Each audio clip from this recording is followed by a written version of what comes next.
get some knowledge so you'll be able to figure out what is lying ahead of you. That you not be confused of the person you will choose for your life, because it's once and for all. We Christians believe that marriage should not be divorced. However, there are exceptions, and in the exceptions, that's when things go very abstract. But other than that, you go into marriage, it's once and for all. You're not branching it out. So it's very important that you understand these things. It's fundamental that you understand. And therefore, when you're choosing somebody, you got to know all the insightful things, all the red flags, and all the things that you need to, that will help you in order to make that very choice. So thank you for coming. I'm not going to make it too long. I'll leave it for my wife, Mrs. Cynthia Langdon, as well, to say a few words, and then we'll set the ball rolling. Would I say that you can introduce yourselves? Because you might be sitting with someone that you have met before, just your name and where you are coming from in terms of where you live. So is that all right? Great, great.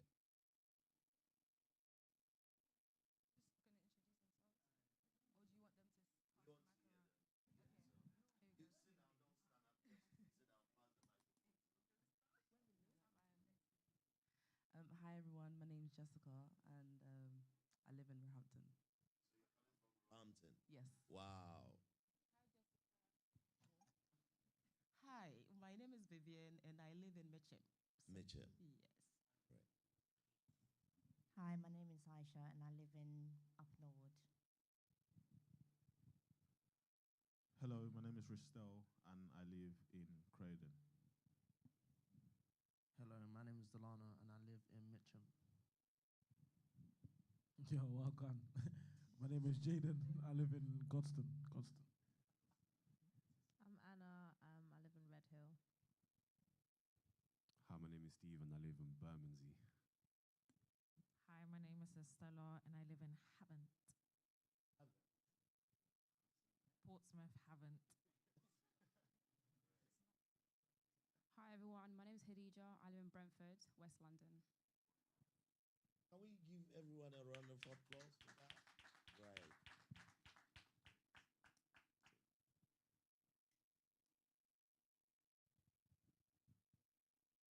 We welcome all of you, all beautiful people, for today's special event. I believe that we have all come here with an expectation. So I hope that before we finish the whole event or seminar or retreat, you will leave here not the same, but your expectation will be met in the way that you came.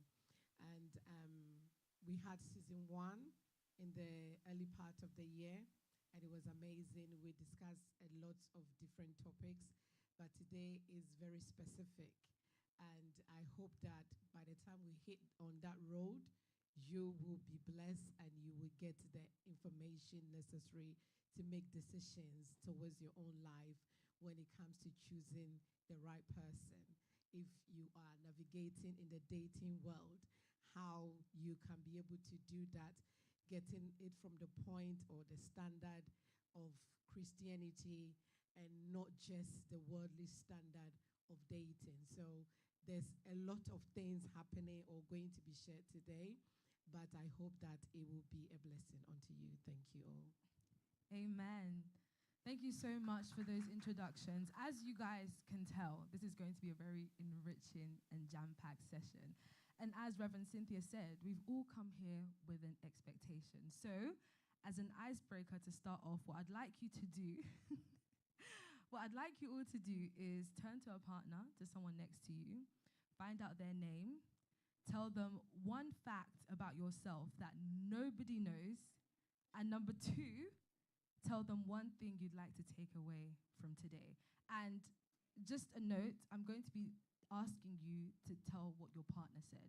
So you say, this is my partner's name, this is one fact about themselves, and this is what they came here to, I guess, experience. Okay. And then before you even do that, I can see that we have three guys sitting around a table. Yeah, that's a great point. That is not. So mix. I Mix mean, it up. mix it up. Yeah. So So- everyone should go to a different table. Yeah. Or At maybe least they Steve, should Steve spread about. got three girls here.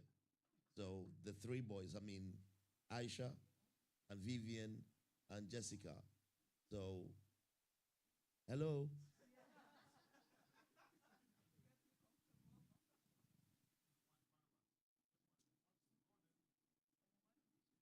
Aisha.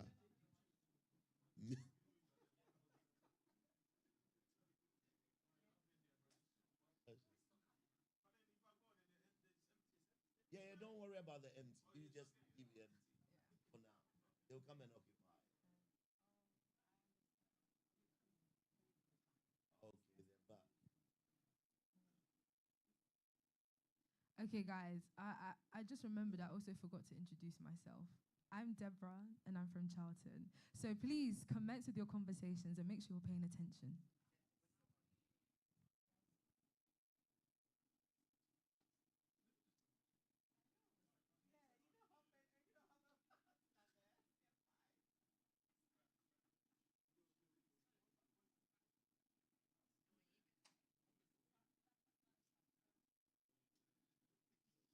So a fact that nobody knows about yourself. I mean, if you're on live, I'm sure you can type it in the comments and engage with other people in the comments.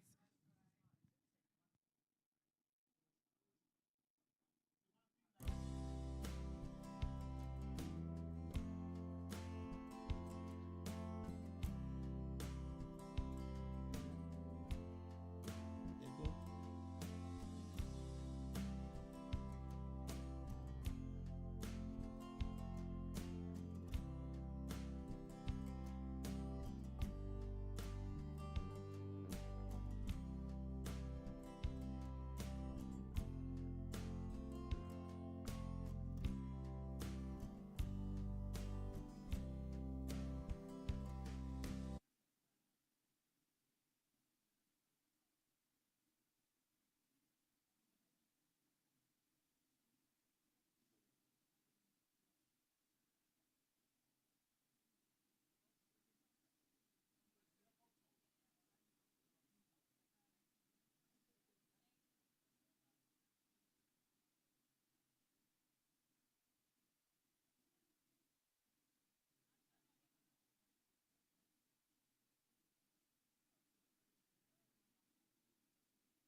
Guys, please start wrapping up your conversations. It's about to feed back now. Okay, so actually, let's start on this side this time. Actually, I'm going to start first. So, so my partner is the lovely Aaron, and a fun fact about Aaron that nobody drummer, which is fantastic. Grade 8, so he's up there. And what he wants to gain from today is perspective and understanding about relationships.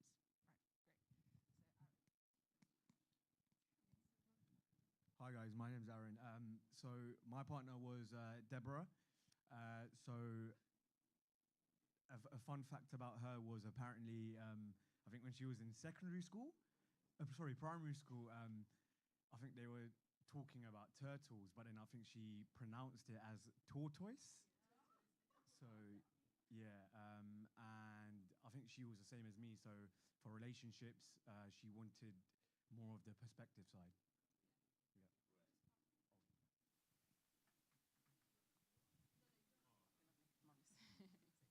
Hi, I'm Hadija, and my partner is Estella. Her fun fact is that she saved her brother when she was 7 years old from drowning, that no one knows about. To God be the glory. It was on the day where her parents were being baptized, and then after that, they allowed the kids to go to go and swim in the pool, and then she saw her brother unconscious, and then to God be the glory, he's alive today, 21 years old, alive and well. And what she'd like to take over from today is gaining insight in terms of relationships and dating. Okay, I'm Estella. My partner is Hadija.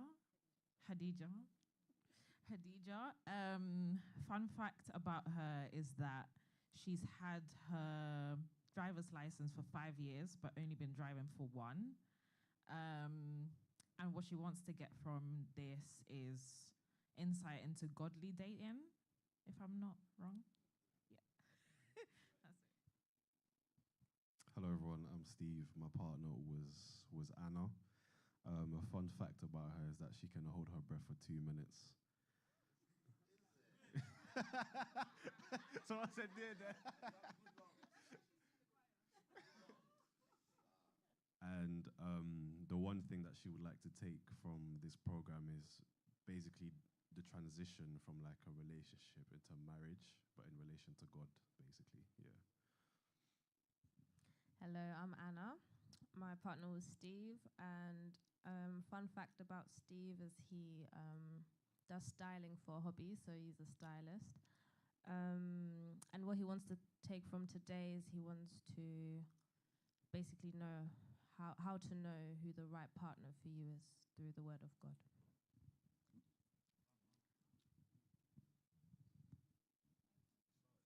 I'm starting, yeah? Yeah. We just on facts. Just facts.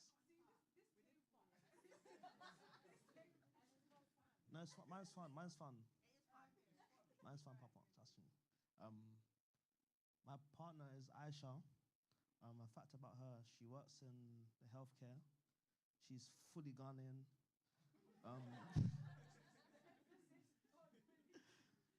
Fully Ghanaian.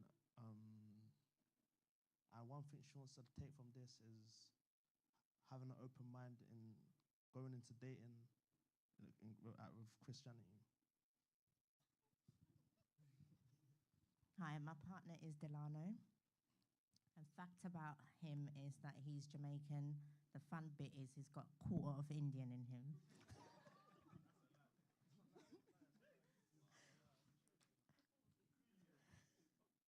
And what he wants to take away from this is have an open mind and know the right partner to be with.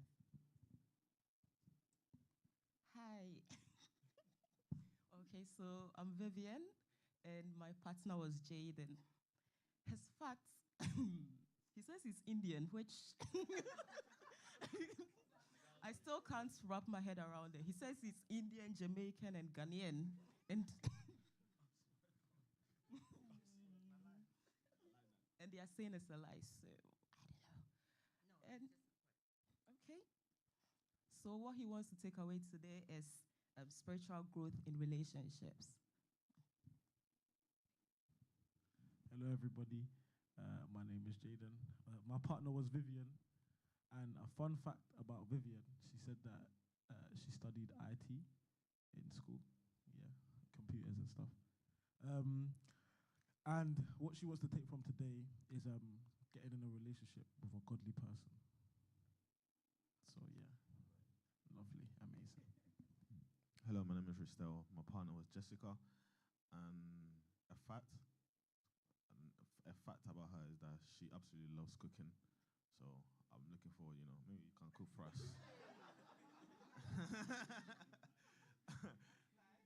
And what she wants, yes, and what she wants to take from today is just she's being open-minded about, relationships and when it comes to godly knowledge, when it comes to relationships as well.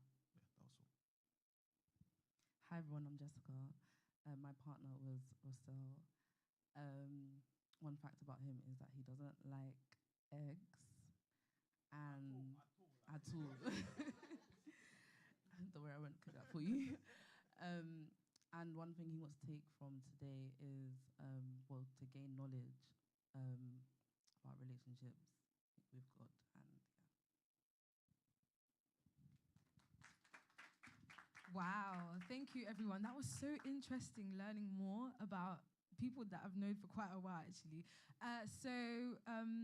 Without further ado, now that we're done with the icebreaker, I'd please like to welcome Reverend Cynthia to start with our first presentation. Can we all please give her a round of applause?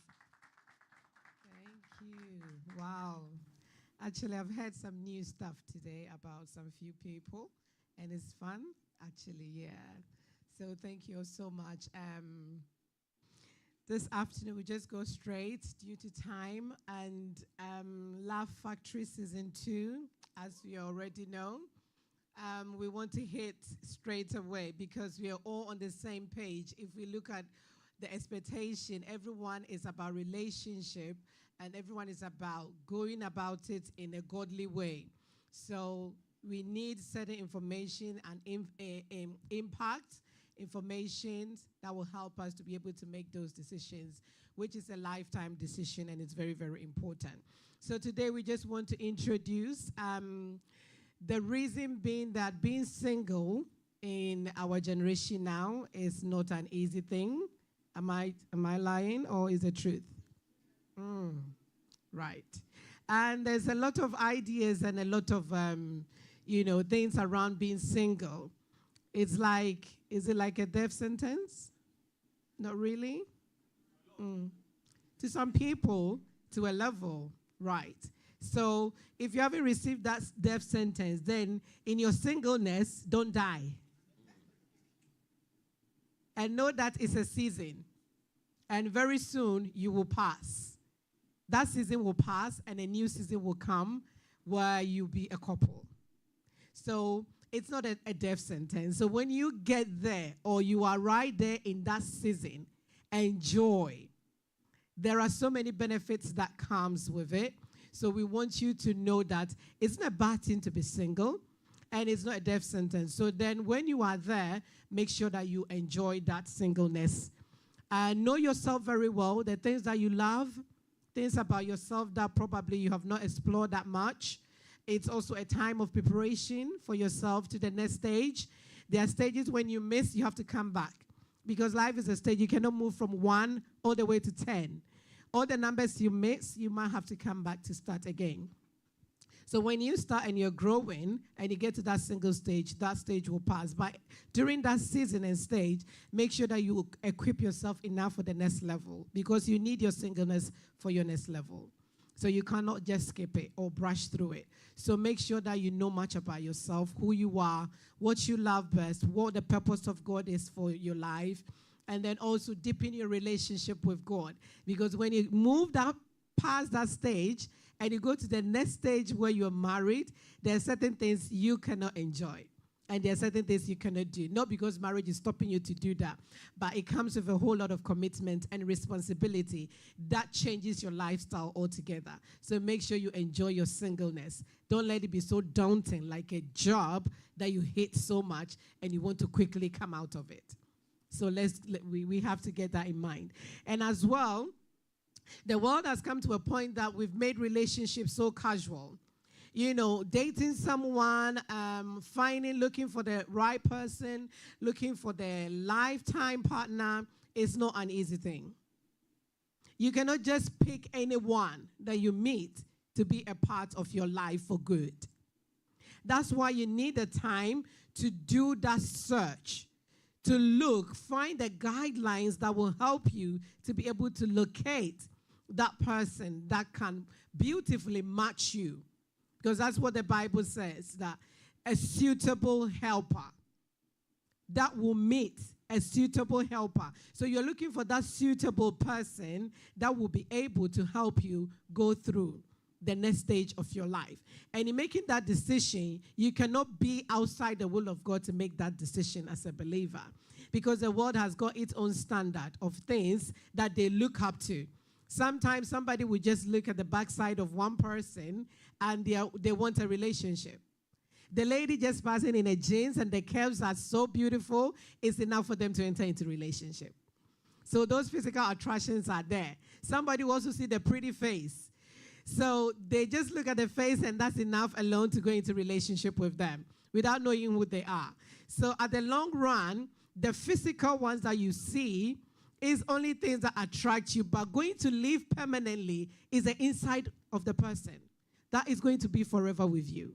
So if you only base on the physical things that you see to make that choice and decision, remember that when you go and live with this person and the inside now begins to show, that's where you say, no, this is not the man I married. This is not the woman I married. So look for the inside rather than the outside more in terms of your relationship so that you can make the good choice rather than only basing on the physical attraction. So relationships shouldn't be taken casual. Any relationship that you go, you should be very intentional about it. And then also finding love, like we have already said, is not that easy, it's not that simple. But make sure that as a believer, do not enter into a relationship outside the desire, your own desire, outside the will of God. Base your own desires.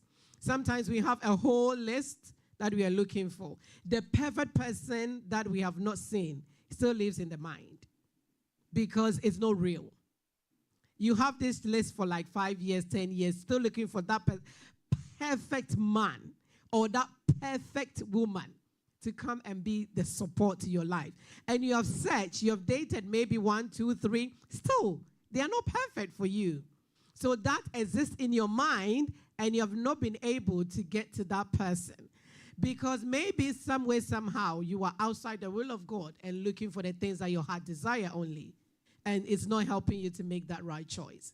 So when your desire now matches the will of God for your life, then getting the suitable person becomes a bit easier for you to locate them. Because you can now put your desires aside and also look into the will of God for your life in general to be able to get the person who will complement you into the new life. So we should know that these desires will always be in the will of God. So the purpose for today, as you're moving on, we are here to empower ourselves with the knowledge about the sense of being singleness, which we have talked about. We hit a lot in season 1. We talk about premarital sex here. We talk about how to set boundaries during those dating times. It's not always about, let's go to dinner. It's not always about sex. It's not always about, it's a whole and a different entitlement or life altogether. So if you base your choosing or the guidelines of the things that you want to find only based on sex or based on beauty or based on only physical, then you're going to miss the point. Because when you have had the sex and that's it, what next? You're done.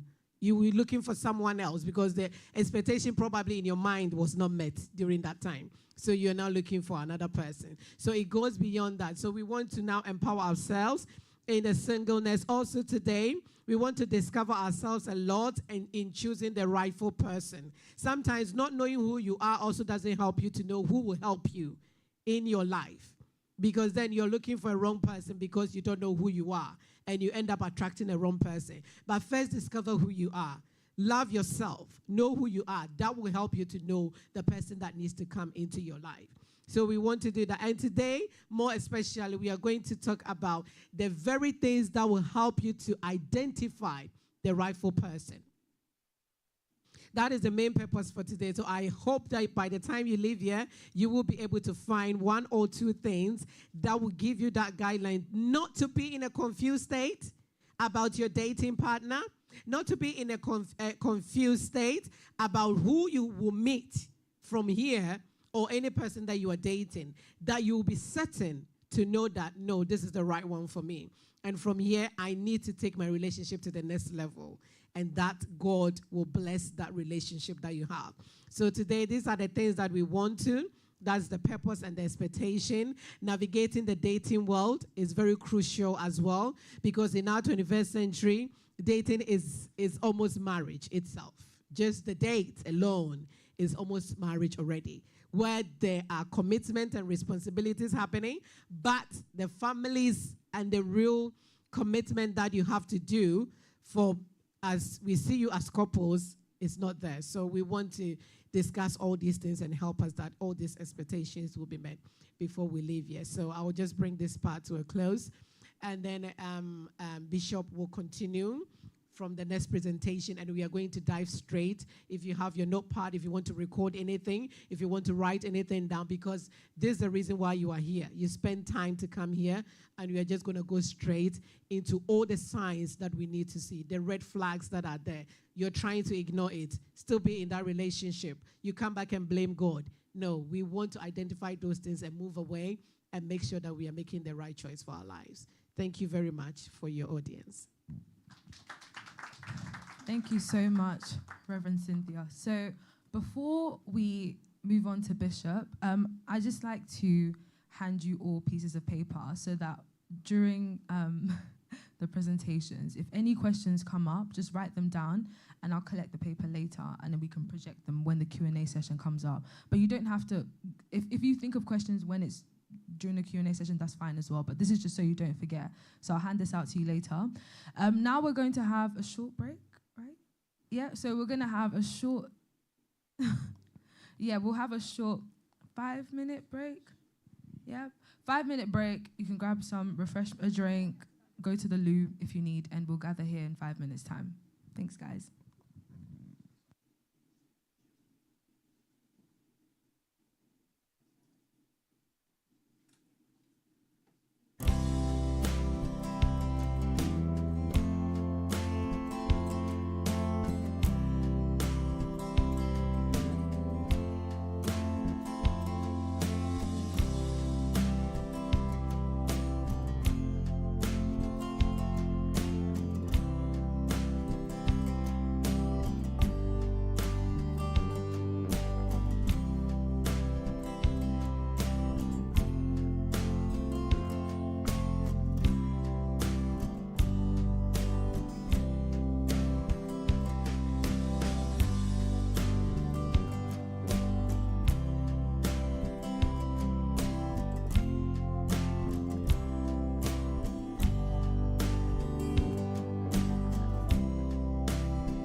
Okay, welcome back, everybody. Now we're going to commence with the second part, I guess, of today.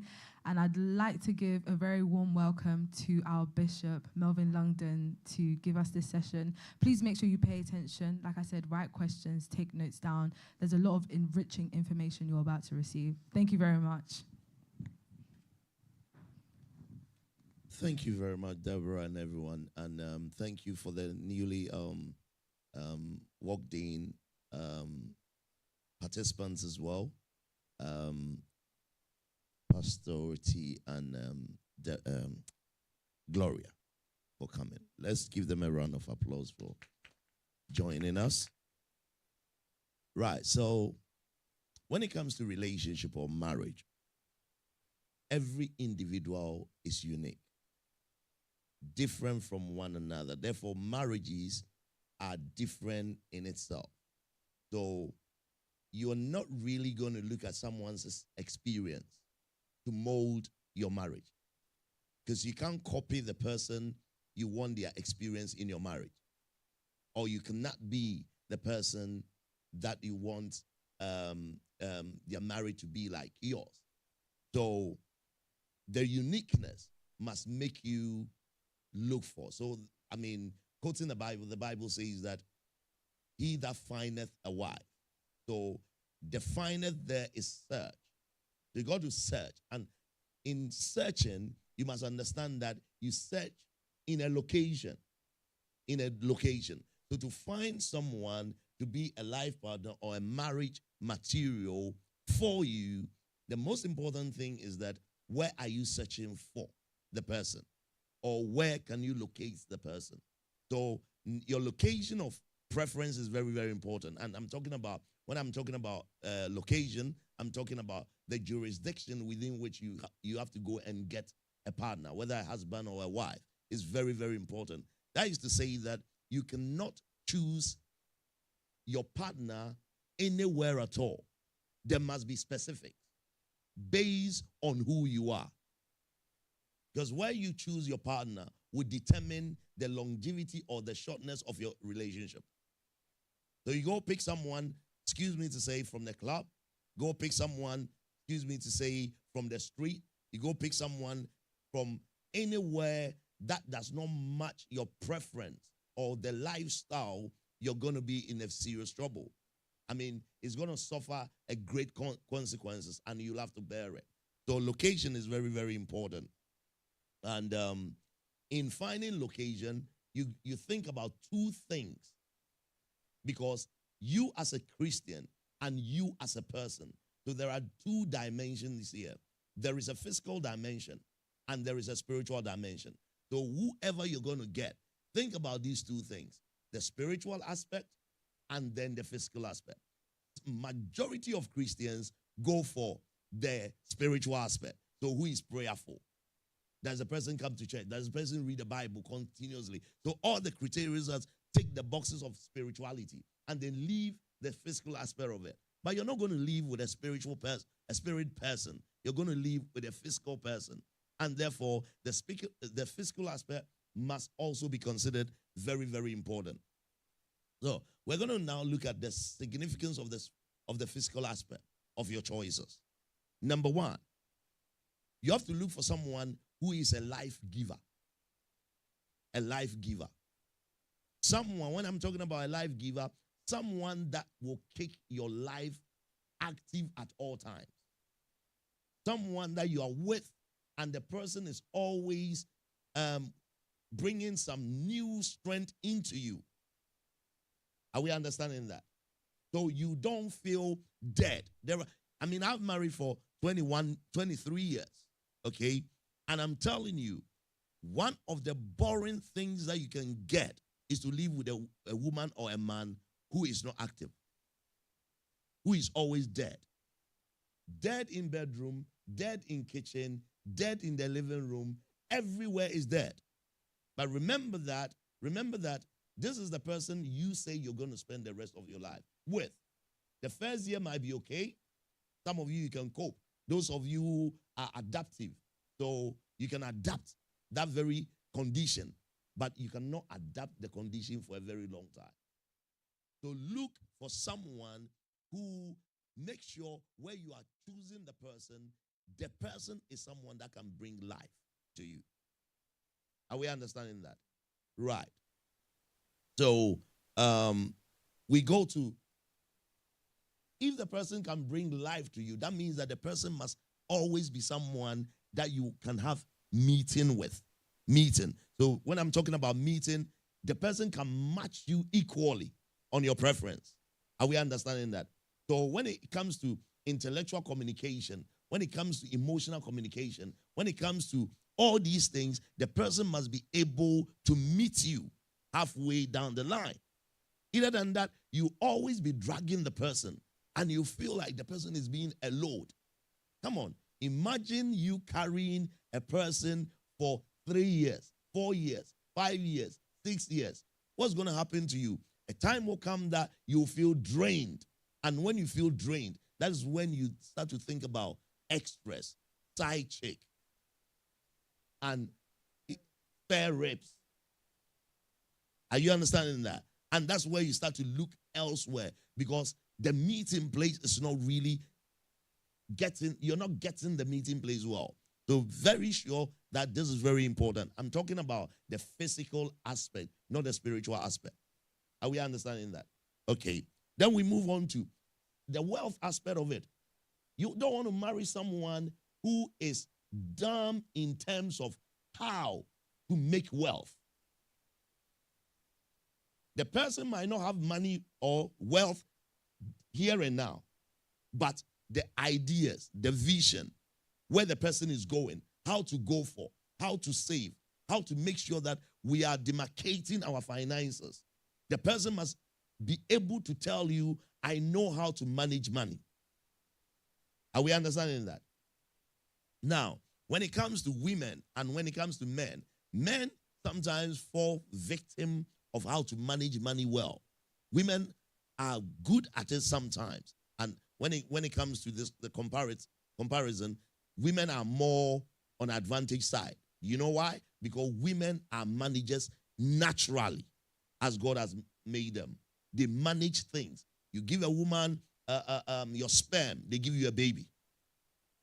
You give a woman tomato, pepper, onion, they'll give you a nice stew.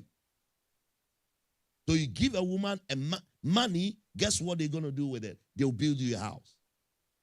So that aspect is what you're looking for in terms of the physical aspect of the location. Are we getting that? Great. So a person who is able to draw possession, a person who is able to draw possession, not a person who comes in, you make £1,000. The next thing you think about, they are standing in Gucci Gabbana shop. Gucci and Gabbana, is it? Dolce. My bad. I don't usually go for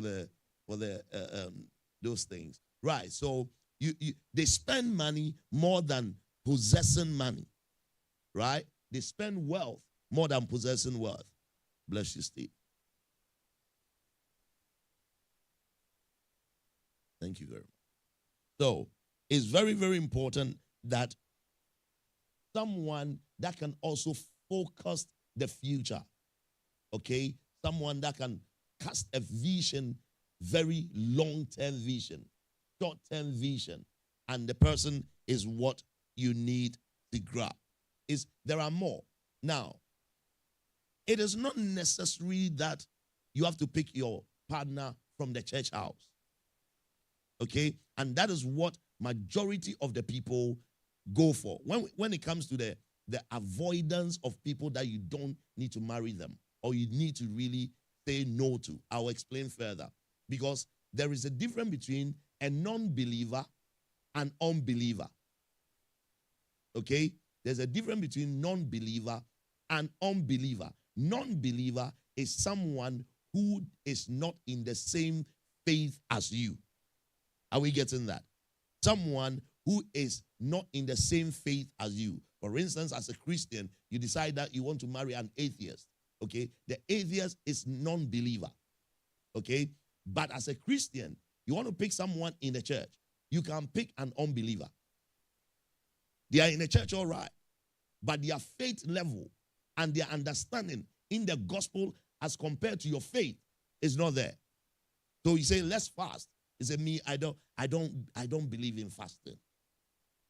Oh, let's wake up, let's pray. You know, oh, as for me, I pray only 2 minutes. I pray only, and you are burning inside of you with fire. And the person is dragging down your fire or quenching your fire. So a time will come, the same way of that prayer frequency, right, is going to influence you. It's going to affect you. So a time will come, your prayer is going to now sink down. It's going to drip, right? So you don't go for unbeliever. Look at your level and then you choose. Now, when it comes to the location as well, what Reverend Cynthia just said, she said that you need to know yourself. So it's very important before you meet anybody or before you go into a relationship, you must first of all know your vision. Know your vision. By knowledge of your vision, you'll be able to tell who you have to marry or who you have to date or who you have to go out with. Because visions are not the same and visions vary. Someone is going to become a pastor and has seen a beautiful girl, and all that the person is looking at is a beautiful girl and not a person with a same likeness of a vision. Okay, I'd love to read a portion in scripture so that I will take a good preference or a good reference of that. Let's look at something in Genesis chapter 29. I just want to use this as a point to make.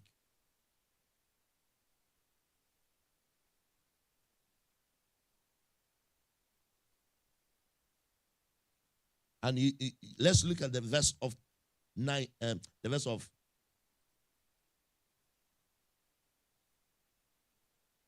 let's look at the verse of 10.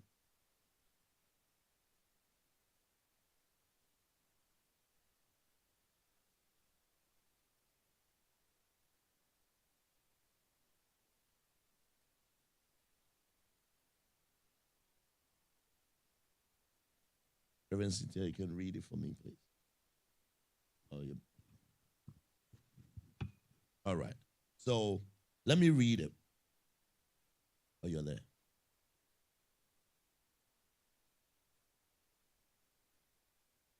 Chapter 29, the verse of 10. Sure. Shall I read it? Yeah, read it. Deborah. Okay. Genesis 29, verse 10. And it came to pass when Jacob saw Rachel, the daughter of Laban, his mother's brother, and the sheep of Laban, his mother's brother, that Jacob went near and rolled the stone from the well's mouth and watered the flock of Laban, his mother's brother. Shall I keep going? Yes, please. Then read Jacob. up to 12. Okay. Then Jacob kissed Rachel and lifted up his voice and wept. And Jacob told Rachel that he was her father's relative and that he was Rebekah's son. So she ran and told her father. Great. So what are we seeing here? Now you look at Rachel is the one that is bringing the sheep to go and graze. Where were the men? Does it mean there were no men in a family? The father of Rachel is Laban, was a rich man. When you read from the verse 1, you realize that the man was a rich man, and whilst you are in those days when you are a rich man, you have many servants. But you see Rachel here being a shepherdess, right? Rachel is a shepherdess or was a shepherdess. Who is Jacob? Jacob was a shepherd. You see the likeness? So there is a preference here. A shepherd and a shepherdess. Right? A shepherd and a shepherdess. So you can tell that their vision is in likeness. So their knowledge will be in common knowledge. Are we understanding that? So in relationship, you cannot marry when you are moving to the north and your partner is moving to the south. There will always be struggle and there will always be conflict. You want to meet your partner at the center of common knowledge. of common knowledge. So now look at the next thing. When Jacob realized that Rachel was a shepherd, guess what he did? He rose up and then went to the well, which is a meeting place. I've talked about location. Meeting place is very important. Went to the well and she took the stone from the well. When you realize the right partner, you'll be able to work for the right partner. And they will receive your work load as meaningful. Listen, many people marry and they don't feel the presence of their partner. Why? It's because they are not meeting in a like and common environment. Now look at Jacob. Jacob realized that it takes a lot for a shepherd to take the sheep to graze. And it takes a lot for you to do. So Jacob said, let me just do this. And then rose up and begin to work. So number 2 thing you have to look for is a person who knows how to work and working at the right place. Working at the right place. You don't want someone that will go to work and come back and complain. Every time he's complaining. I am every time nagging. If you don't like it, change your job. Change. Now, and there is a difference between job and work. You want to choose someone who knows their work, not someone who prefer job. Okay? Work is an inbuilt something that you are meant to do. Your assignment, your core assignment that God has given to you within your inner resources. Okay? Job is what you go and earn pay. So you pay your rent, you pay you pay for things that you need to pay for.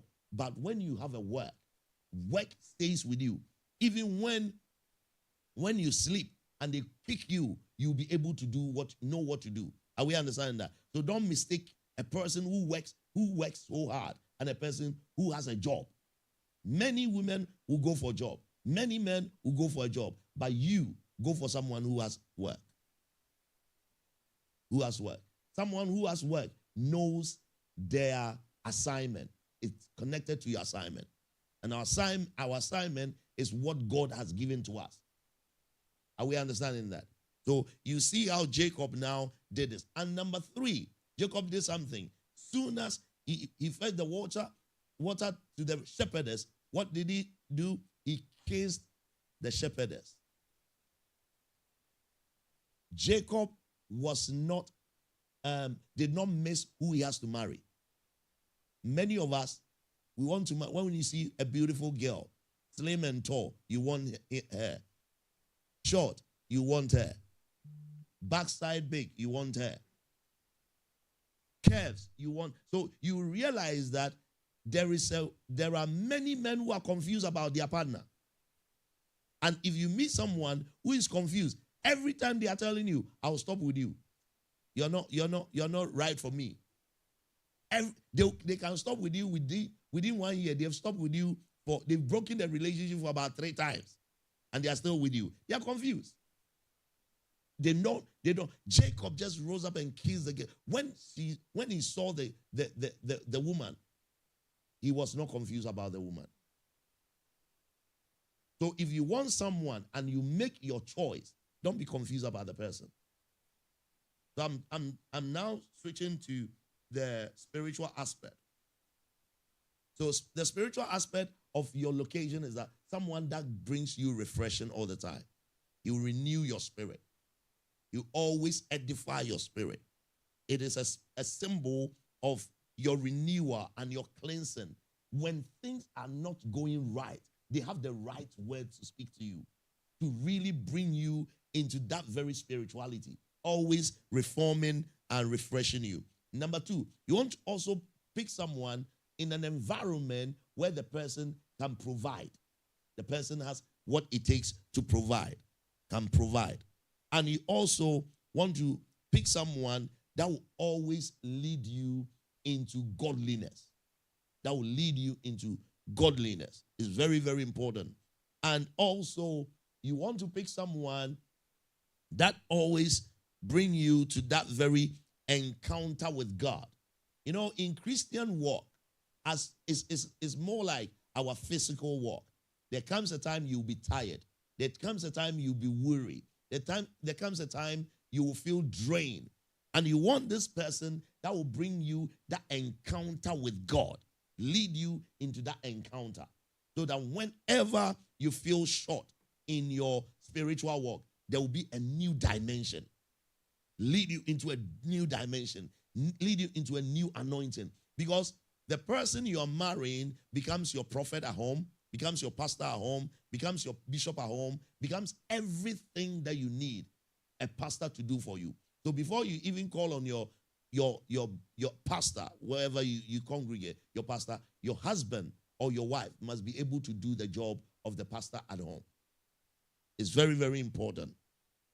And someone that also understands community. Community will bring you into family, will know how it takes to be family oriented, and also be able to bring you into that social understanding. Social understanding. You see, you can be Christian, and majority of Christians, they are what I call triangular lifestyle. They have triangular lifestyle. What is a triangular lifestyle? Church, work, home. Church, work, home. Church, work, home. No social life. Fatigue will set in. You'll be tired. You'll be bored. And you become a village person. You cannot explore. Are you understand that? And when they take you somewhere and you see different set of light, you'll be going like this.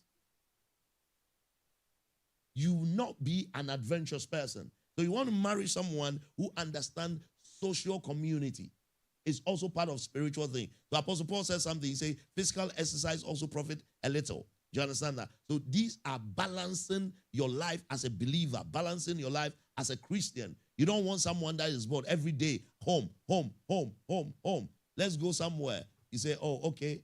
The minute you say, okay, then something comes in your mind. And then, oh, can we just sleep? Amen? So you don't want the person just to turn you into sex machine. And all that the person does is that once they have sex with you, they are okay. No, it goes beyond that. Spirituality goes beyond that. So you got to understand all these dimensions. Now, so in order for you to, as I'm bringing it to a close so that Pastor Cynthia will also continue with it. Now, you need to value, you need to understand values and lifestyle. Values and lifestyle. Don't compromise this. Don't ever compromise this. Values and lifestyle. And I'm strong on this one when it comes to your choice of a partner. As a believer, I will prefer you pick someone who is a believer, not non-believer, not unbeliever. Okay? Pick a believer. Pick someone who understands the status of God. And your lifestyle of choice will go a long term. And that's where it brings compatibility, which Pastor Cynthia, I believe, will talk about it a little bit. Understanding about social support. When someone understands the environment or social activities, they will be able to support you. Okay? There are times I'm a believer of someone. I'm a believer of a marriage whereby you don't necessarily have to always travel together. Okay? And you'll understand me later on. You don't need to travel with your spouse all the time.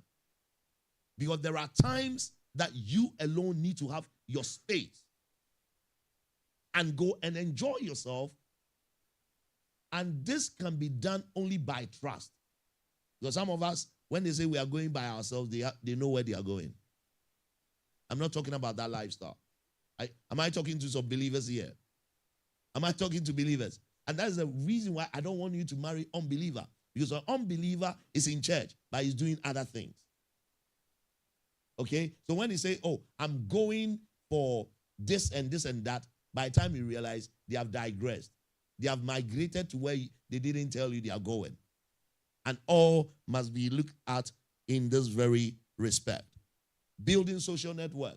Your spouse must be able to make you identify all the friends around. Okay? So you must know all the friends of your wife, all the friends of your husband. The friends of your wife or the friends of your husband doesn't necessarily have to be your husband's friend. Are we understanding that? And this is where insecurity sets in. Okay? Sometimes we want all the friends of our partners to be our friends. No. It is a no. Some can be it, but not all of them. Okay? The dangerous ones that you are having, introduce them to your wife so that when they are leading you into a danger place, your wife can rescue you or your husband can rescue you. The ones that you can get along with, let you get along with. But the main point I want to make is that all the friends of your spouse must not be your friend.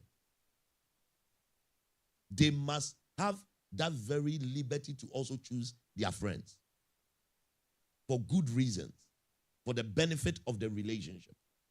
Not against the relationship, but for the benefit of the relationship. So social network is very important. And also, another thing that you need to look at is career opportunities as well.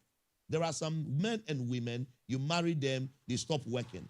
They start to chop your money, chop your money, chop your money, chop your money. You buy and buy and buy and buy and buy, and you get tired. No, let both of you understand career opportunities that is ahead of you so that you'll be able to help your spouse look for a better job, look for a better place of work, look for an environment that will be suitable for them. The next thing I'll hit on is the living cost of life. You want to have someone that will not live at the cost of your liberty. Are we understanding that? Living at the cost of your liberty.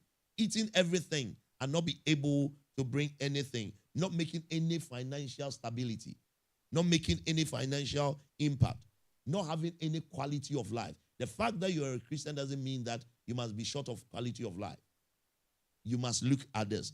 So some people go to church and they look at somebody who is praying. They say, I wish that my husband is prayerful like this. The guy is prayerful, but the guy is miser. The guy is prayerful, but the person is mean. Cannot look after you. Are you understanding that? Anytime you mention, can I go for shopping? He says, oh, no. By the time you realize they are standing on the threshing floor praying, kabata. No, bring money. Let me go and do a little shopping for myself. Are we understanding that? So these are very, very important. And then one of the things that is also important, the personal preference of your hobby. Okay? Personal preference of what? Hobbies. You must be able to have some likeness within your hobbies. It doesn't necessarily mean that what they like. So some of us, we like football. Women don't like football. Some like netball. The women, but at least there must be a common understanding. Okay? Sometimes you go to a house when football is there, the man's attention goes to the football and the woman is out of place. And anytime there's a conversation in terms of hobby, there's a big gap in between. We need to make sure that we are still in that. You also want someone that can think about the future, planning for future, planning on a long-term scale. And when it comes to that, there must be flexibility. You must sit down and both of you communicate in that respect. And then also the last one I'll hit on is having a mutual understanding on decision making. Sometimes decision making can be very, very big thing in a relationship. Okay? So you must come to a point whereby both of you must have a mutual understanding of what decision you need to take. I'm telling you, decision making has made so many relationships broken down.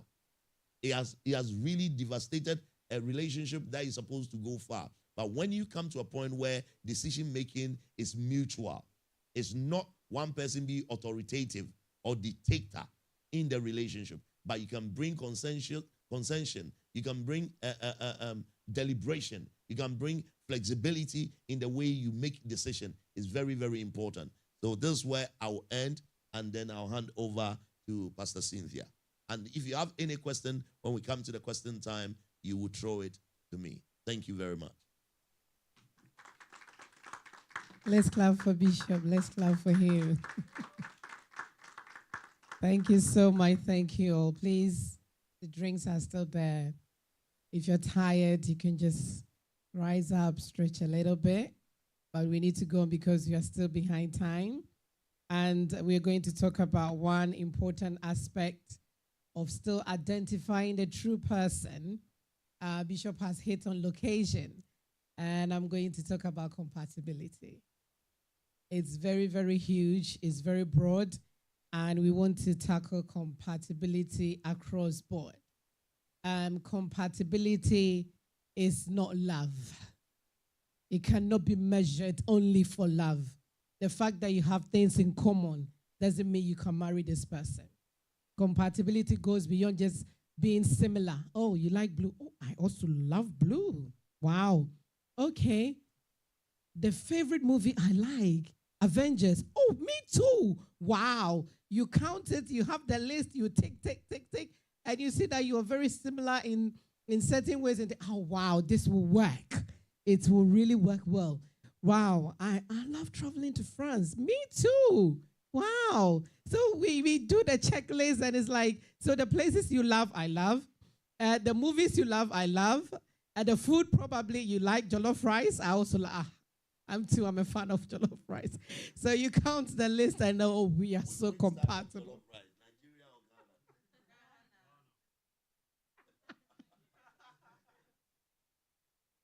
That's a big one.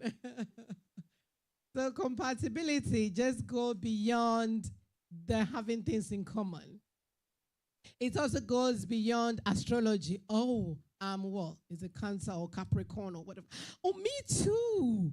They put all those things together, go into science, and oh, yeah, me too. We do this, we have that, the star is coming, we read into that, and you see that we have all this in common. So I think that we can gel very well. You start the relationship 2 days, 3 days, you realize, oh, okay, so it's not just the similarities that is making anything, but it goes beyond that.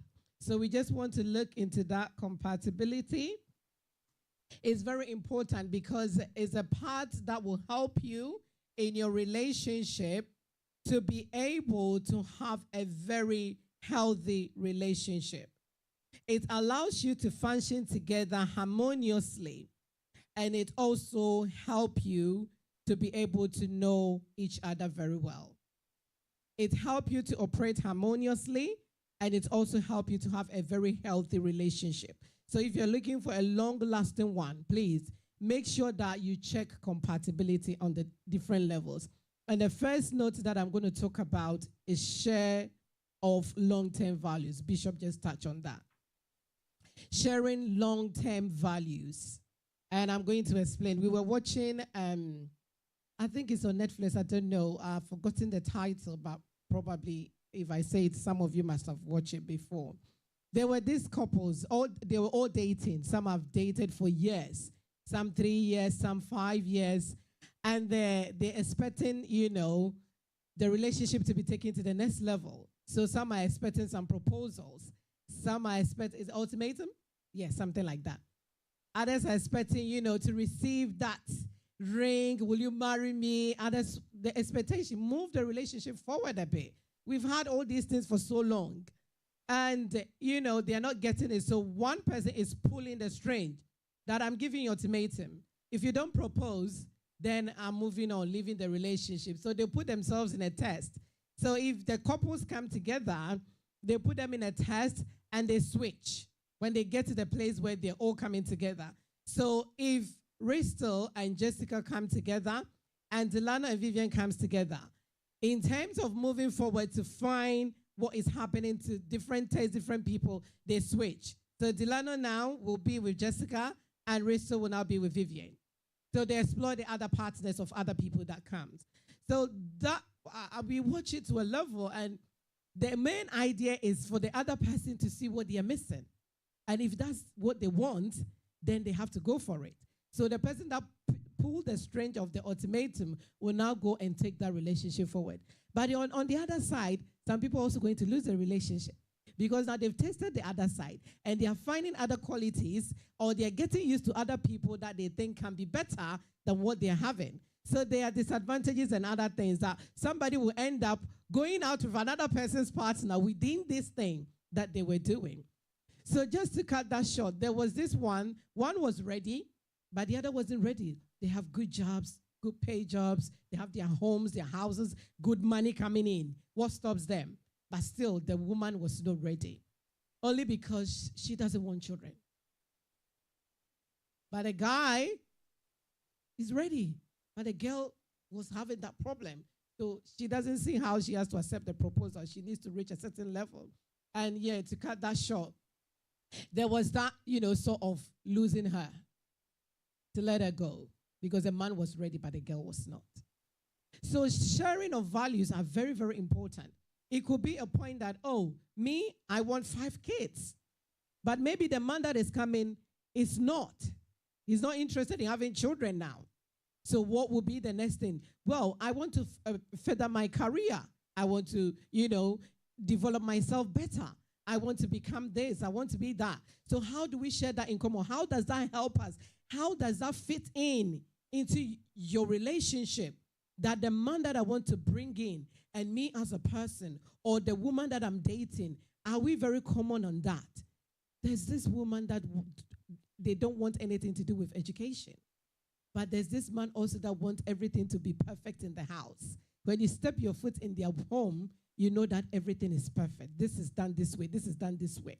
So it's very, very important that the person that you are going to date with, or the person that you are dating with and looking into the future, you need to make sure that you have this long-term goals compatibility. It's very, very important. They might be thinking something different and you might be thinking differently. And when you enter, trust me, that's the beginning of the argument. So make sure that, okay, this is what I want to become in the next 5 years. I want to do medicine. I have to go to school for like 6 years. Wow. And the woman also doesn't see the point. Maybe it's not there yet. So these long-term goals can be any other thing within the relationship that you want to see. And I like this, that nowadays, these are questions that everybody asks when they are dating. Where will you be in the next 5 years? Where will you be in the next 2 years? That's the question they keep asking. And the man will tell you, I'll build a house. Yay. What is their plan? What is the long-term goal? What can they put on for you to see what is the way that is helping them to achieve these goals? What have they set to achieve these goals on a daily basis, monthly, quarterly, yearly? What are they working towards? It's not just saying it, but there are plans in place to achieve those goals and make sure that both of you are on the same page. So it's very, very important. Compatibility. That's the point that we are going to talk about. We are just going. So if you have any question, please put it down. As we keep going, you would also come to that point. And the next one is emotional compatibility. Emotional. It is very, very important. We live in a society that people have become very selfish. They only look for their own interest. And people are in a relationship, they are suffering, that they think their other partner is not mindful of their feelings. Being emotionally compatible means be aware of your other partner's feeling. I'm not talking about feeling to go and sleep. I'm not talking about feeling for sex. Today I want to do it. Tomorrow I don't want to do it. No, I'm not talking about that. Emotional go beyond that. The person understanding you when you are sad, just the sly look at your eye tells them a whole lot of what has happened the whole day. If Bishop wakes up and sees my face in a certain way, he knows that something is wrong. It will not take him a second. He will just say, okay, honey, come and sit down. What's bothering you? There and then, I've not even opened my mouth, but just the look at my face, he's been able to sense that something is not going the right way with my wife. So then he will inquire. So emotional compatibility is very, very important.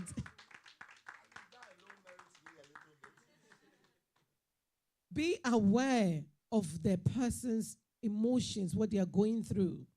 Okay? Don't wait for that moment when they're sad. No, just be able to be the environment that you are in, source it. No, today it looks different. No, the communication is different. Something is happening. Something is wrong somewhere. Not only the way you feel only, oh yeah, let's go here. It's only you feeling this. Let's go there. Let's do this. Let's do. So every day is about you. And you're not even asking, oh, what should we do it this way? This cup, should I put it in the middle? Or should I put it on the other side? Or the woman thinks that, okay, if we put it in the center, it will be nice.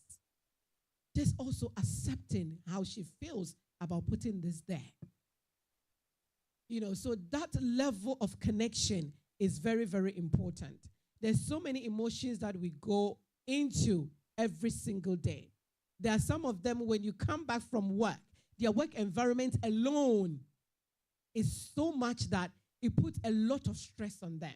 And when they come, the last thing you want is your dating partner or the person you are going out with to also come and put their stress on it. Without even asking, how was your day? Commonly, how was your day? Tell me about all that happened at work today. And that even lifts up a little stress or a burden out of that person's life. So we need to make sure that we are connecting emotionally when we are dating or you are looking for that person that you want to go the long way with. Check for this compatibility. It's not always about them. It's not always about them, but it should also be about your partner as well. And the other compatibility that we want to talk about as well is communication, effective communication. Bishop said something earlier on. He loves Arsenal. I'm not a fan of Arsenal. But because he loves Arsenal, when we are watching Arsenal is playing, I am an Arsenal fan too. Because yes, I'm not waiting for Manchester because we don't say Man United in the house. We only say Arsenal. So there should be a level of compromise. So now I've even forgotten about Man United or any other team. I'm Arsenal fully Arsenal. Fully Arsenal, to be on the same page. Hallelujah. So it's very, very important as well that, what was I saying before? Effective communication. Communication is a bedrock of every relationship. Some people are very bad in communicating. I'm not talking about standing on the phone. If it's a friend, that's enough. But when you come to live with them, you realize that communication is really bad. Their level of communication. You call them, they will not respond. You text them, you will not hear anything. Oh, yeah, I saw your missed call. I was going to call you. First time, second time, third time. You see that has been that, this guy. I know. Even when you're in problem and you just want to communicate, you can't get hold of them. Some as well, their communication level, when they're communicating, the language barrier, the way they process information is totally different. So sometimes there's always confusion at home. So let's find a level where you both can understand each other in the way you communicate, so that we remove some barriers from that communication to be able to help us to understand each other very well. Your level of communication can be different. I'm not talking about just having someone from a different culture or background, but just normal day-to-day communication. It could be anything. But then we are so laid back. It's when you want the girl or you want the guy, that's where you prove your skill, that you know how to, put the raps across. But as soon as the relationship started, that's where you realize that, this person is really bad in communication. You can go for 1 week and, the response is still not there. And sometimes it's something that you want. And, when the communication is not happening, it's not coming, it's something different. And they find comfort in communicating with other people, even than the person they're dating with.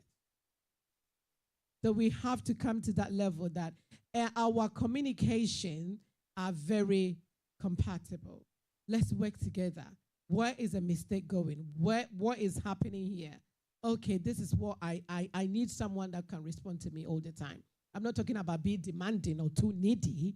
No, but there should be a mutual level of communication where we can all understand each other very well.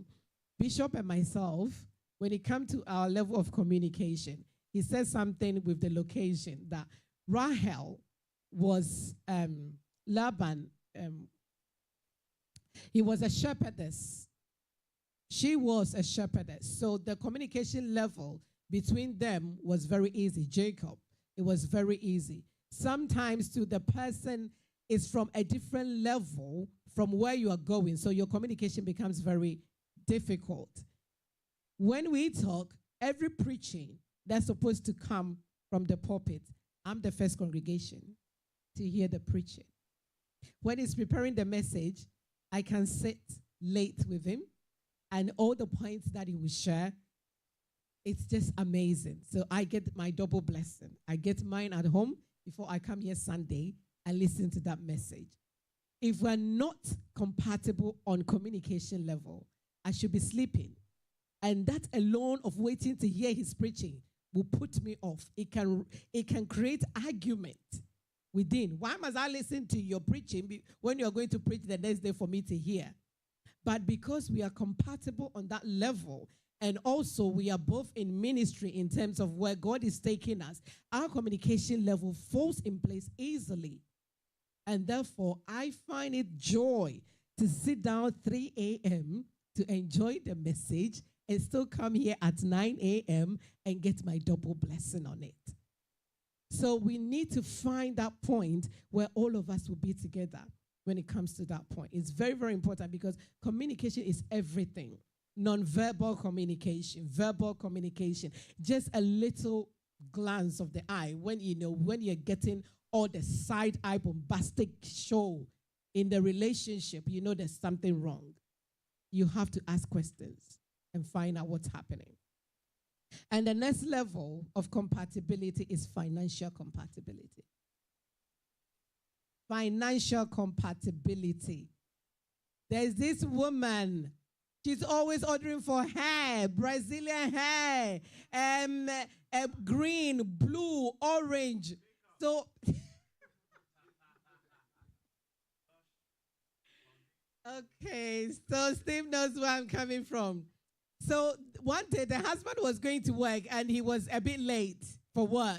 That's where the delivery comes in every time. Unfortunately, the man was there at that time, so the delivery man came, and then the man was the one to open the door. He took the delivery. The woman was in there. The week she quickly came out to say, "Oh, honey, what is it?" It's a delivery. "Oh, yeah, I know. Is my name on it?" She was trying to get everything to get that delivery out of the hand because she knows that it's one of the hairs that she ordered because she's already taking money. Said that I'm going to buy hair for this. The man has given her the money to buy the hair. Still, there are more hairs coming in every single time through delivery. So finally, the man opened it, was late for work, but he wanted to find out. Saw that about 3 hairs had still arrived. This one is purple. The other one is green. And the man was like, "Wow. So this is what you're using my money for? All this hair in this house on one head? How are you going to wear all these?"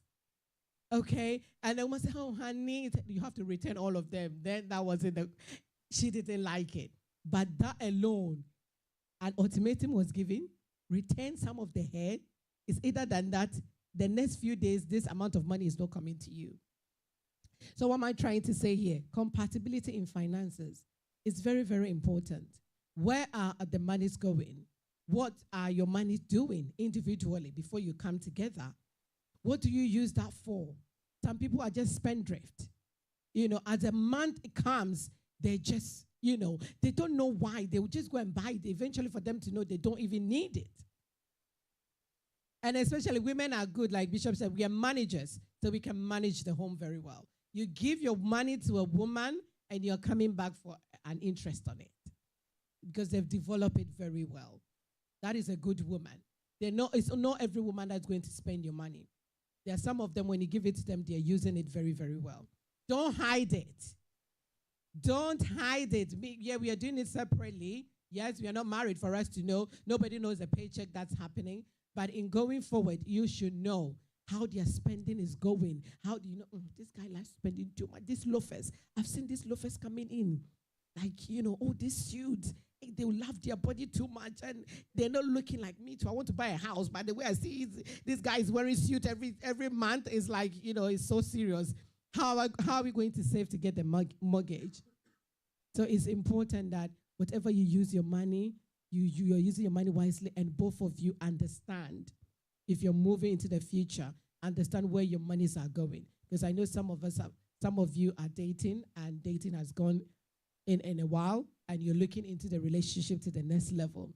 And if you're finding to date as well, as you go in, make sure there's that compatibility in terms of your finances. And the other last compatibility that I'm going to talk about is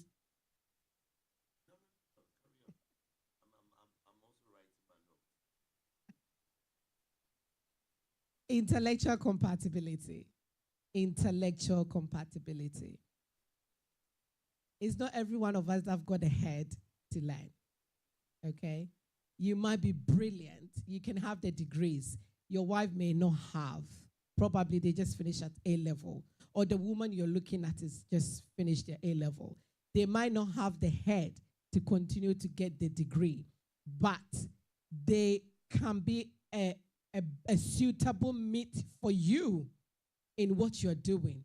The fact that she's not there, if you can help in the future for them to get there, that's fine. But if not, and they're good at something else, allow them to be themselves. If you think that dating someone who is not having a degree is not going to help you, don't go for it. Go for your own intellectual person. You can be at the level of intelligence, and that will be easier. Because you don't want to be in a relationship where one is looking upon the other just because you don't have a degree, or just because you did not finish, your education did not go far, and therefore they're looking down on you. But when they were coming and giving you the raps initially, you did not see that. But now the relationship is turning to that. If they have the capacity to build up and educate themselves to that level, help them and push them there, but encourage them to go further.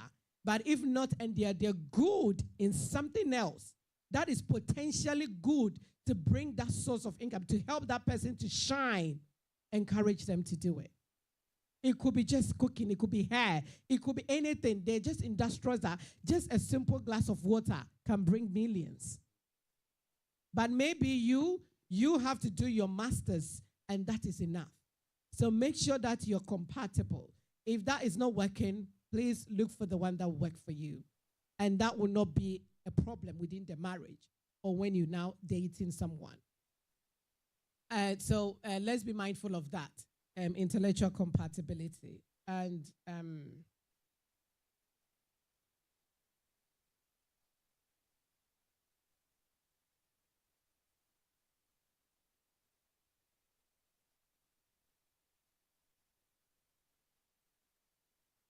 right. I wanted to add one list in between as well.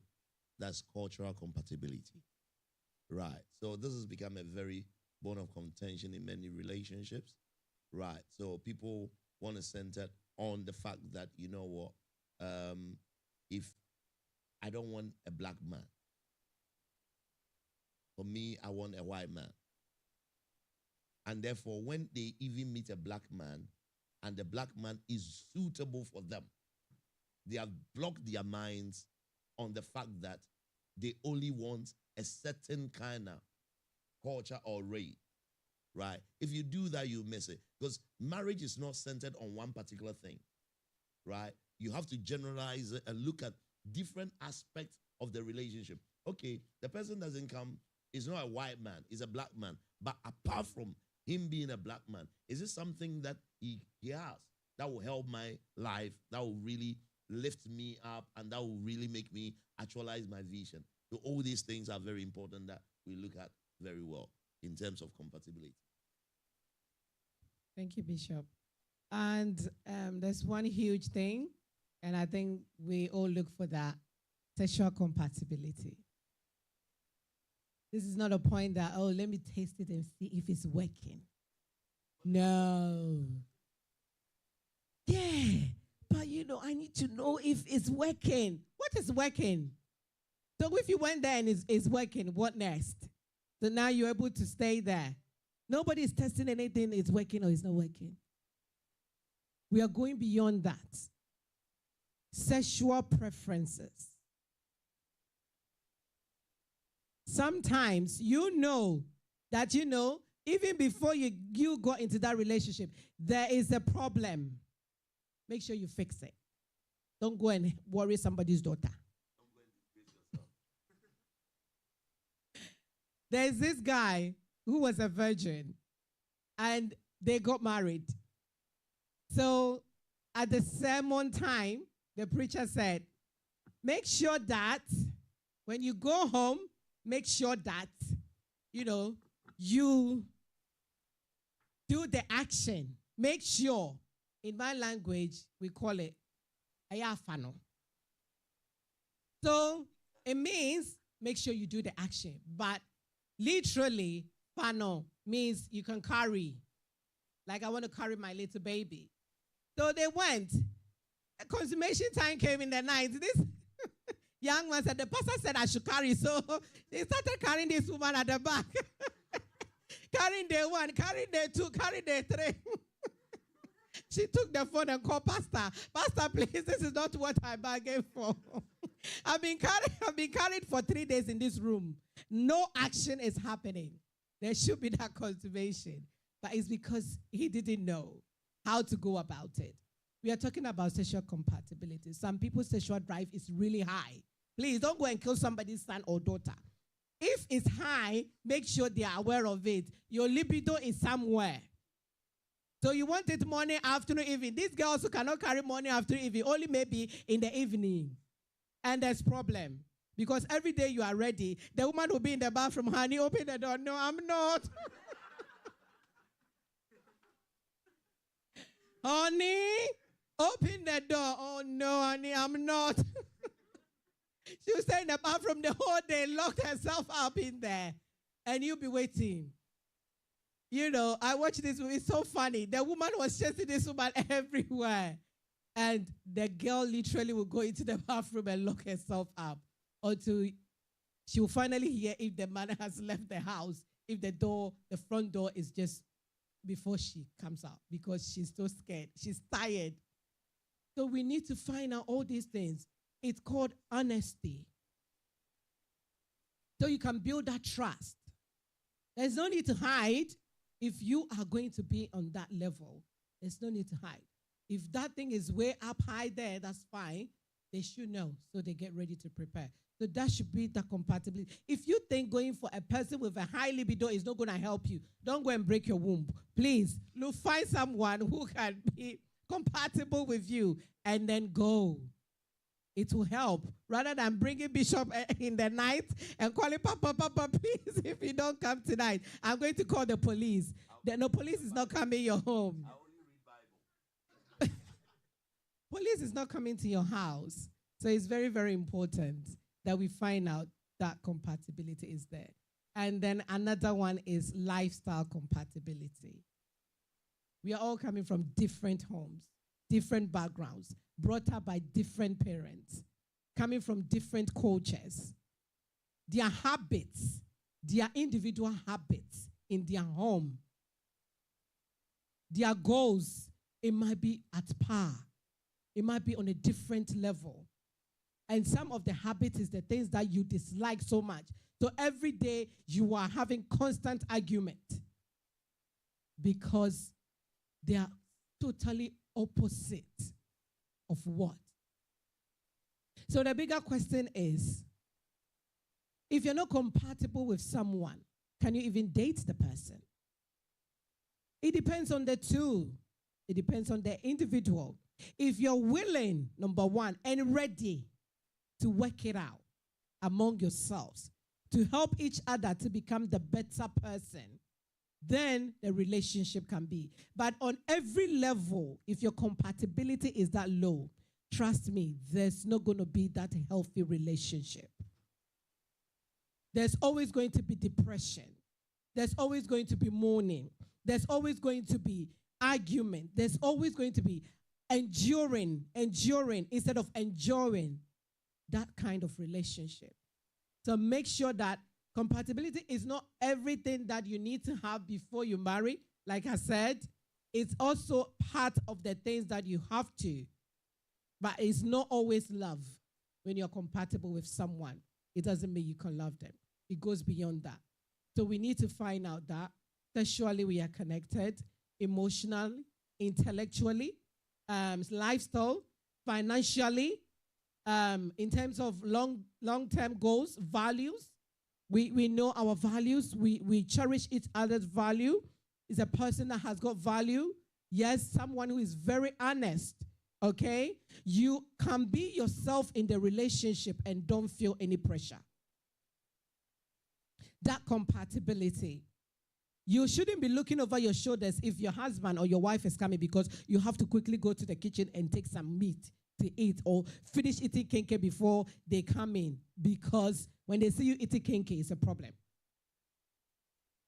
You have to be in a relationship that you can be yourself 100% and your other person is happy the way you are. If I snore in the night and it's breaking the ceiling, Bishop can come and tap me nicely. Say, honey, are you okay? Yeah. I want you to turn on the other side so that all the snoring can stop. As a matter of fact, when I even see that, the next day I'll say to her, you had a very good sleep. You had a very, very good sleep. You don't need to wake her up. You don't need to be upset. I know a marriage which has broken down because of snoring. Oh, yes. The husband said, I can't stand someone that snores, and that was it. So dating is a moment where you really expose yourself, and you shouldn't be shy to expose yourself. Whatever that is wrong with you, bring it on the table. It's better for your spouse, your partner, to know who you are than who you are not. Because as long as you're living, there are different mysteries that are going to come. You understand that? So let it be exposed. If the person loves you and you carry what they want, they will measure on your strength than measuring on your negatives or your weakness. Don't let nobody make your weakness strength or strong. Am I saying the right thing? So, for instance, you hide because I snore. Okay, so you are hiding. You didn't let the person know, and then you live together, and by the time you go to bed, your honeymoon, the first night, you hear.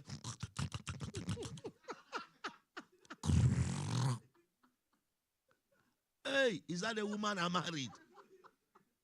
Is that the man I married? Yes, because you could not expose yourself. Dating moment is a moment to expose yourself. Bring yourself very transparent and let them know who you are before you set off. And it's better that way than to hide things. So everything you need to know, it must be on the table. I mean, you can think about little things. Oh, I have a mark at my back, big mark at my back, right? You see, many of you or many of the people want to. Sorry, one second. So you can take a drink if you want. After this, we will.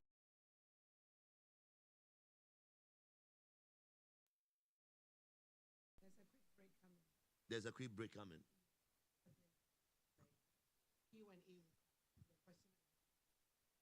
Okay. So what I basically want to say is that when First Lady Reverend Cynthia was talking about the fact when it came to the sexual compatibility, most people will say that, oh, let us test it. After all, I'm going to marry you, and once I'm going to marry you, there is nothing wrong in we having sex. At the end of the day, you'll be my wife, you'll be my husband, and they use that as a conniving factor to go into sex. I'm telling you, people, if you go into sex and that is not what you are expecting, right? Your strength will dip down, boom. Right? It's better for the person to discuss with you. This is the area my strength is. I cannot go 2 rounds. I cannot go 3 rounds. I cannot go one. I can only go 1 round. And even on the 1 round, I'll only go 1 second. Or 1 minute. Let the woman see you as a 1 minute man. It's better For the woman, yes, Steve. For the woman to see you 1 minute, yes. For 1 minute, than to post yourself like you can go 1 hour. Right? And then the woman now have hopes. And by the time they go, you marry, the first night, you are like 1 second, 1 minute. Oh, is that all? The person will not enjoy any relationship, any of the marriage, any of the relationship. So expose yourself and let your spouse know who you are. Everything that needs to be known, let the person know. Is very, very important. Thank you. Thank you, Bishop. Yeah, so I think that we've said a lot, and I can see people writing, and there could be a lot of questions coming. Compatibility can go all the way into marriage. There are people who are still in marriage, they're married for years, and still there are compatibility issues that they are struggling with every single day. Communication, every single day. Disrespectfulness in communication, so much.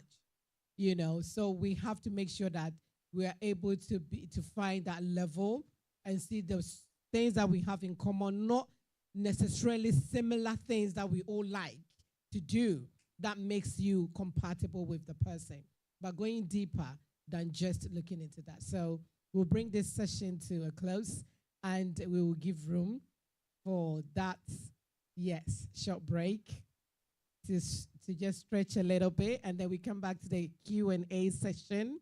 Then right afterwards, food will be ready for everybody to, make yourselves very comfortable. We have all the connections and socializations going on. Thank you very much.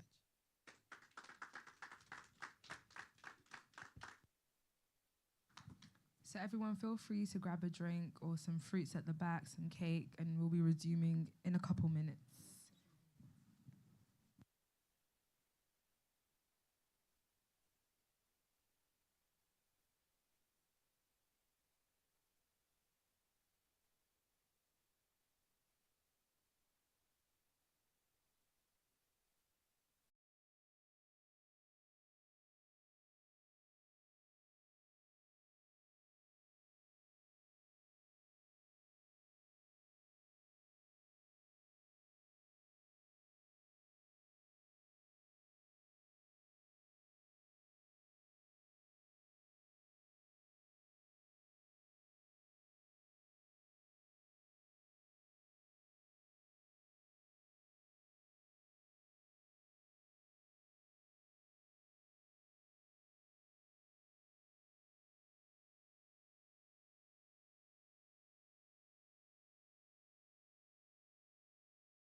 Welcome back, everybody. So we're about to move on now to our penultimate session of today.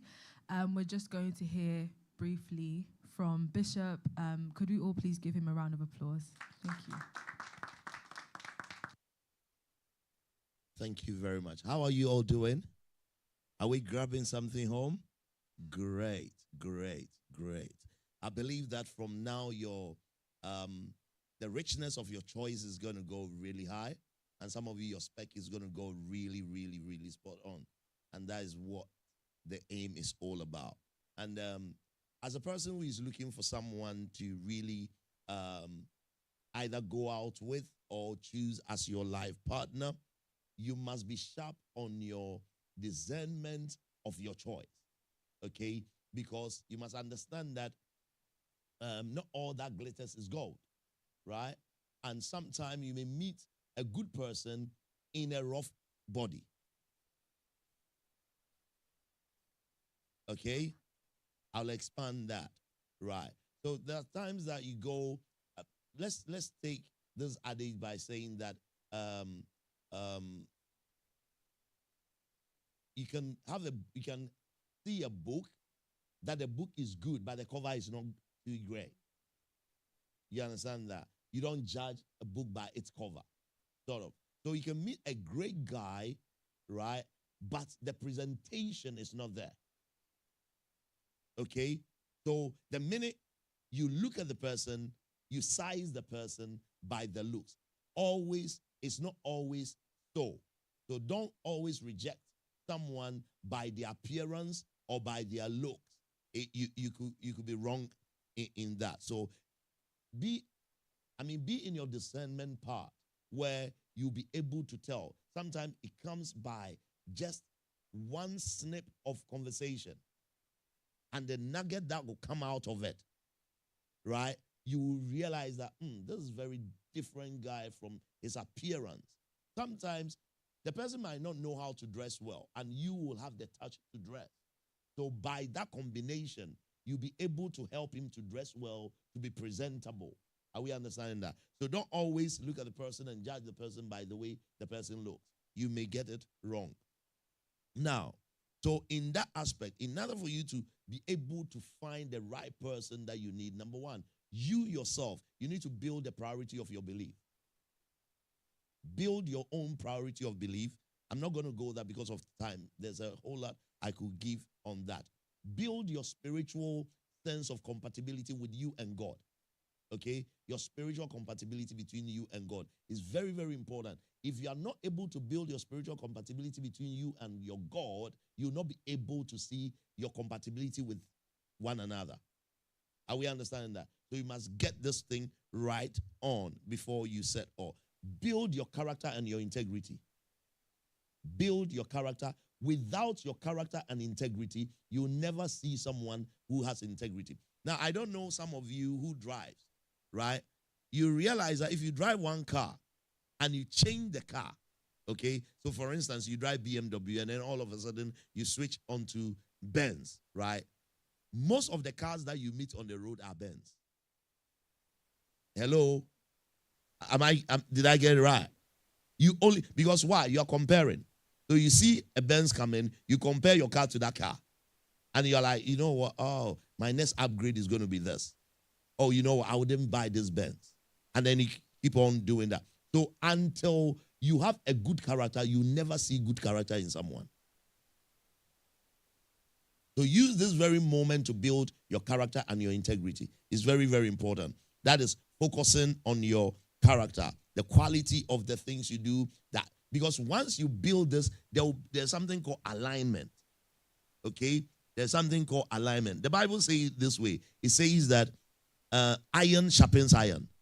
Okay, so when you see an iron, you know that this is a sharp iron, and that iron will be able to sharpen you. And then Apostle Paul said that the Spirit in us bear witness that we are sons of God. So once you have a good character, you'll be able easily to tell a bad character. Okay, so that's the other thing. And also you build the common values and your goals. We've spoken about values, so I'll not stray too much on that. And then you build your emotional and rational health. Okay, make sure that you are healthy. Because let me say this, it does not matter how much money you make. If you are not healthy, right, you use that money you have to look after yourself in your sickness. So make sure that before you get into any relationship, you must stand well in your health in terms of your health. And also, once you stand well with your health, I mean, generally, it will surprise you, Gloria, that once you stand well in your health, right there and then, you will build a healthy relationship. You know why?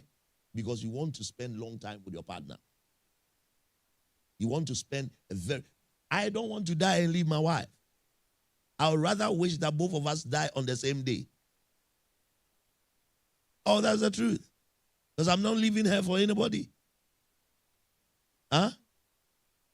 Oh, my children will look after themselves. My priority is not my children. My priority is her. Once I'm able to take care of her, right, we will both take care of our children. Right? The mistake majority of parents do is that the minute children start to come in, their focus shifts from the marriage into the children. And that's where the problem comes from. Hey, the wife was there, the husband was there before the children came. I said to my children, I said, you know what? If you misbehave, I'll drive you away. Me and my children will make new babies. Me and my wife. My bad. I went to school in Africa. Right. Me and my wife will make new babies. That is just to let them know. So in our home, right, once my wife gives instruction, it is my instruction. There is no way the children would come to me on a note of what my wife has rejected. They know it. So when they come to me and say, Dad, I want this, I say, go to mom. So, but we went to mom. Mom said this, I say the same thing as well. We stand on the same platform. You understand that? So it's very, very important. And build your prayer life. Build your prayer life. Build your prayer life. You cannot, if you don't build your prayer life, you don't use marriage to build your prayer life. Okay? You're not saying that if I marry someone who is prayerful, it means that I'll be prayerful because I want somebody who will challenge me to be good Christian. No, challenge yourself to be good Christian before you get in there. And also get involved in community affairs. So for instance, we have church and you have other social commitment. Make sure you participate. Once you know how to do that, you'll be able to bring that one in your family. So everything you want, make sure you develop it. Observe your own behavior very well. And behaviors that are bad, make sure that you work on it and make it good before you enter into any relationship. So that is to say that no marriage gives happiness. Happiness emanates from you. Bring happiness into the relationship. You don't expect that the relationship will produce happiness. Happiness is not a commodity or is not plugged on a tree. It is human being that generates happiness. Are you understand that? So if you generate happiness, you can take that into your relationship. Also, make sure that you put priority in time. Make sure your timing is right. Majority of us, our timing is bad and it affects our relationship. Build also seek for wise counseling. Okay, seek for wise counseling. Be accountable. Know someone that you can report to. Know someone that they hold you in high esteem. That you feel honored by the person, so that you be accountable. So that is on that note. Now let me stretch it a little bit, and then I'll leave it for the Q&A. So in order to know who you want, you also, as you're building yourself in all these categories, you also have to know who to avoid. It's not everybody that tells you, I love you, that you must jump for it. It's not everybody that says that you are beautiful, that you follow. It's not everybody that says, let's go to bed, that you go and sleep on the bed. Okay? You must know who to avoid. It's very, very important. Some classify it as red flags. Okay? So I will say that avoid them instead of saying red flags for today. So in order for you to know the red flags, number one, you need to build your values. You need to know what makes you grow. What makes you grow? What makes you grow spiritually and physically? And you must also have a very positive contribution to so many things, and then be able to live a fulfilled life. Live a fulfilled life. So 10 people you must avoid in relationship. I've said one already. Number one, you avoid a non-believer. A non-believer. I'm not going to explain it because of time. Maybe as time goes on and in your Q&A, I'll be able to eye on that. Okay, number one. Number two, an unrepentant heart. An unrepentant heart. Unrepentant heart. Or let me qualify it better. Unrepentant unbeliever.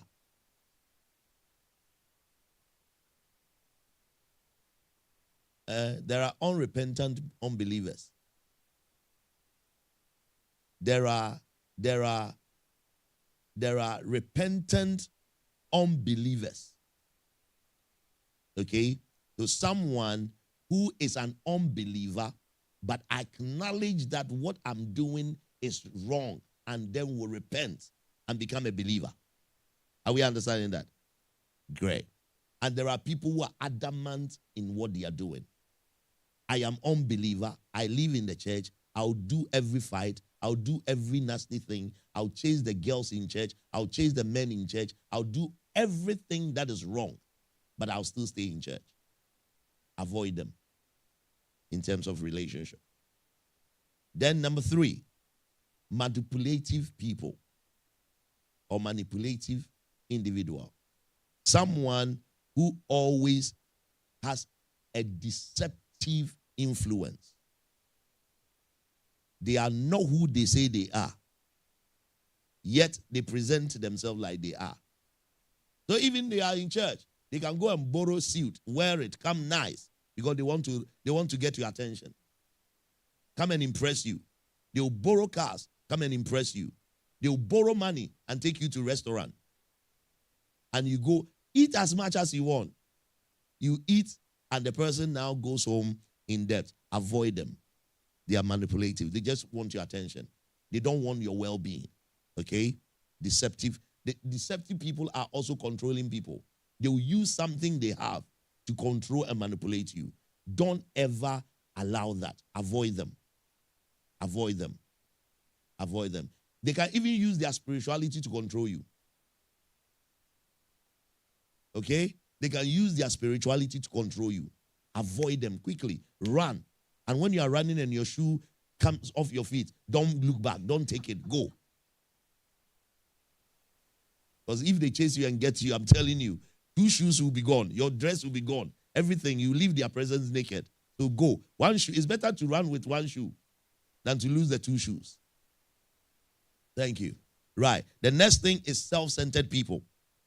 Self-centered people.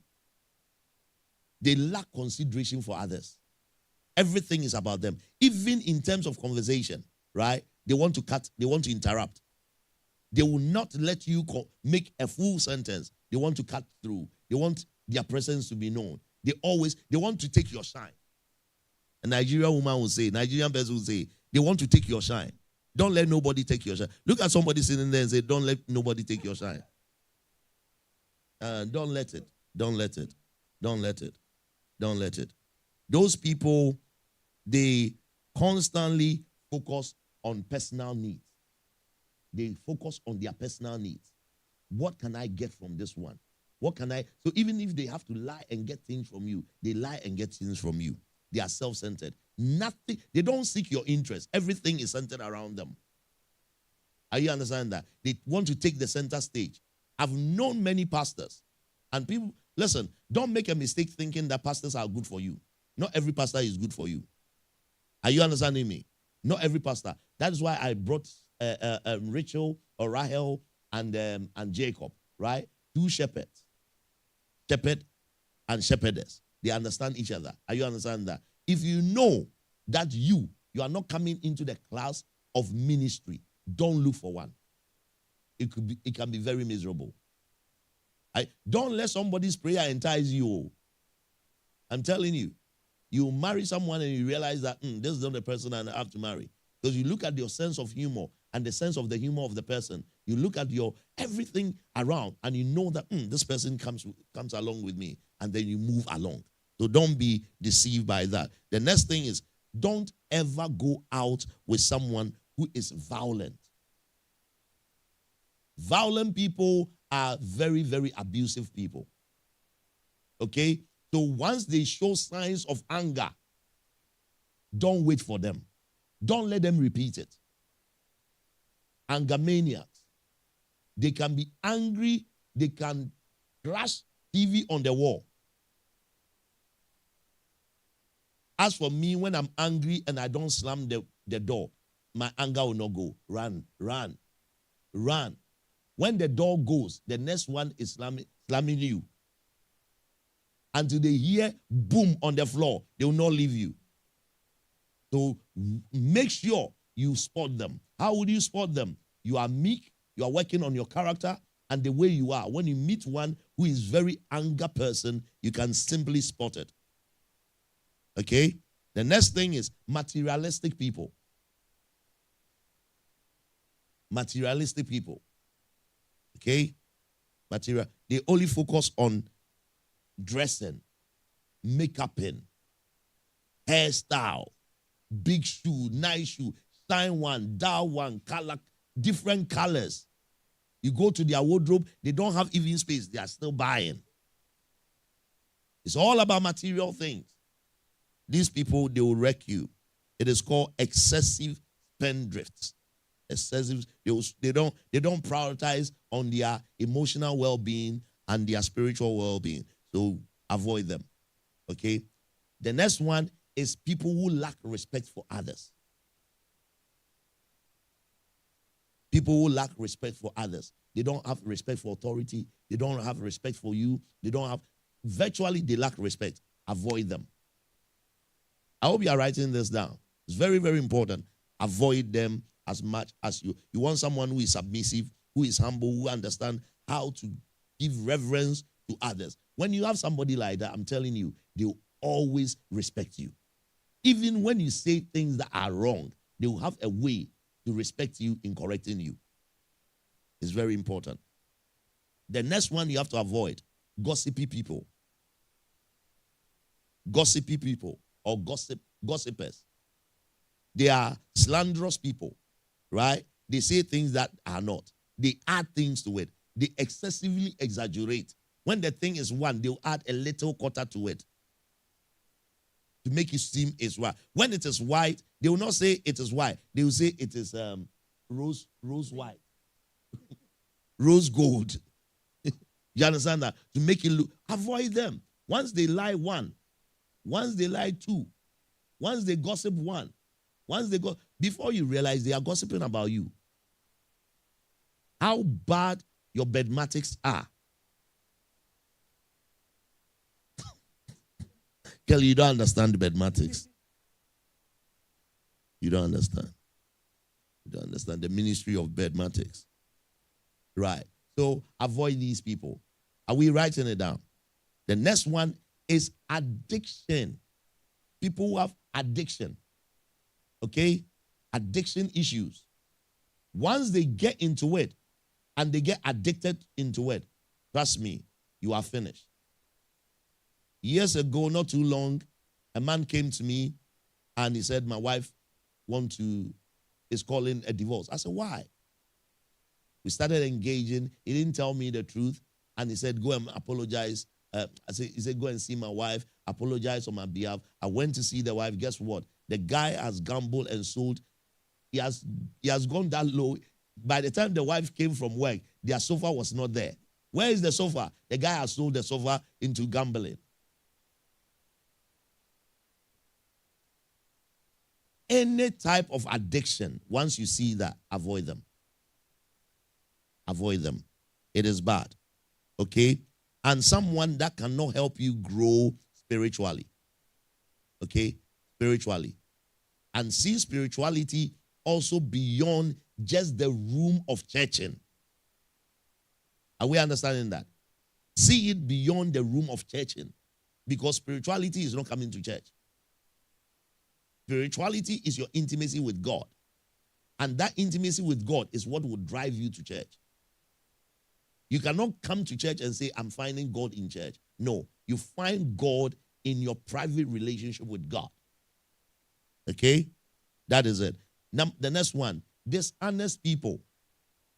Dishonest people. And dishonest people hasn't got nothing to do with Christianity, hasn't got nothing to do with religiosity. It has got to do with bad habit of a person. Right? So someone can be a Christian and they still are dishonest. Are we understanding that? Avoid them. Okay? Irresponsible people. Irresponsible. Irresponsible people lack accountability and they cannot be responsible for finances. They cannot be responsible for emotion. They cannot be responsible for anything. Virtually, they cannot be responsible for anything. Avoid them. Okay? And someone who is always negative. Anyone who is always negative, they will drain you. They will drain you. They will suck you like mosquitoes sucking blood. They are called parasitic enzymes. Okay? They are parasites. Okay? Negative people, they will drain your strength. They will drain your physical being. They will drain your finances. Everything that you are doing, they will add negative to it. Avoid them. The next one that you have to avoid is poor communicators. Okay? Poor communicators. Avoid also people who are emotionally unavailable. Emotionally unavailable. Emotionally unavailable. Reverend Cynthia has spoken about it, and she's giving us a long list on that. I will leave it. Controlling people. Controlling people. Excessive control. They are possessive. You go out 1 minute, they are calling you. Where are you? Where are you? Where are you? Who were you talking to? I called your work. All these things, they want to control you. You need to avoid it. Okay? Even in terms of dating, they are still bringing their controlling behavior. No, you are not my wife. You are not my husband. Stop controlling me. Okay? That's something. It will not help you to grow. It will bring unhealthy power dynamism. Unhealthy power dynamism. Insensitive people. People who are not sensitive. As Reverend Cynthia said it this way. I'm telling you, 1 second of my life, she is able to tell whether I'm happy, whether I'm not happy, whether things are going that is not right. Whatever it is able to spot it because she's very sensitive to the things of the relationship. And the last one, serial cheaters. I call them serial cheaters. Even when they are working with you, they are flirting with other people. How are they doing it? They will do it with their eyes. They will do it with their mouth. Some will even go far, they will do it with their nose. I'm telling you, they'll be sitting there. You are sitting at this angle. He's sitting at this angle. The moment you slip a glance, their eyes will talk. Their eyebrows will talk. Their mouth will talk. Everything, they are so flirtatious, right? Avoid them. They can be. Now, cheating is not only when someone has gone to sleep with someone. Get that right, okay? It is not sexual intimate I'm talking about. Cheating is someone who cannot sustain the relationship with you and you alone and want other people's attention, other people's validation, other people's acceptance, right? No matter the compliment you give them, it doesn't suit their measure. But the next girl or the next man that gives them that compliment is like the world has come to another standstill. Or the world is standing up for their ovation. Hey, avoid those people. You cannot please them. Thank you very much.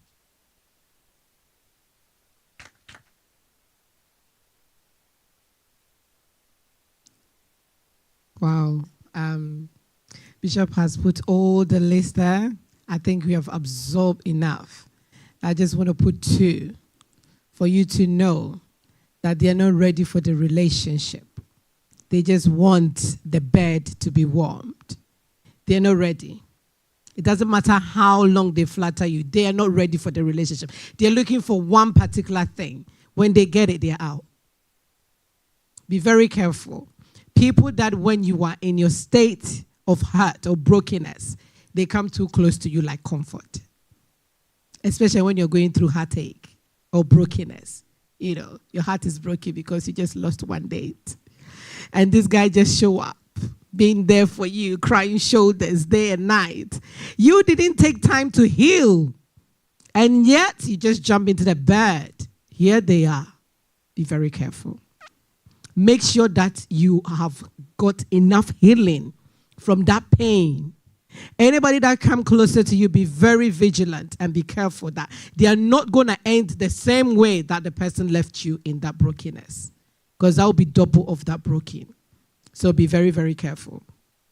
Those as well, because something love bombing. When the moment they say they love you, hey, Harrods, Gucci is coming. Armani is coming. The gifts, they are impressed. The shoe that you've never bought, even your whole annual salary cannot buy. That's what they'll buy for you in 2 days. They are spoiling you with gifts. I'm not saying that when you buy gifts for someone you're dating is wrong. No. But this one is to impress. And they keep doing that. The moment somebody keep giving you gifts, you become a slave. So you'll not be able to say no to them anytime because they've already put something there for you. And because they want something back from you, it becomes hard to say no. So be very careful, especially those who want to enter into dating. It's okay for anybody, a date. They shower you today, tomorrow, that's fine. But the moment is more. That means they want something. And when you say no, just see, all the gift will stop coming because they didn't get what they want.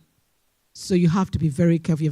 We call it love bombing. They will give you all the showers of, I'm telling you, the flattery words. And also be careful, those that always you meet, and they are telling you how good they are in bed.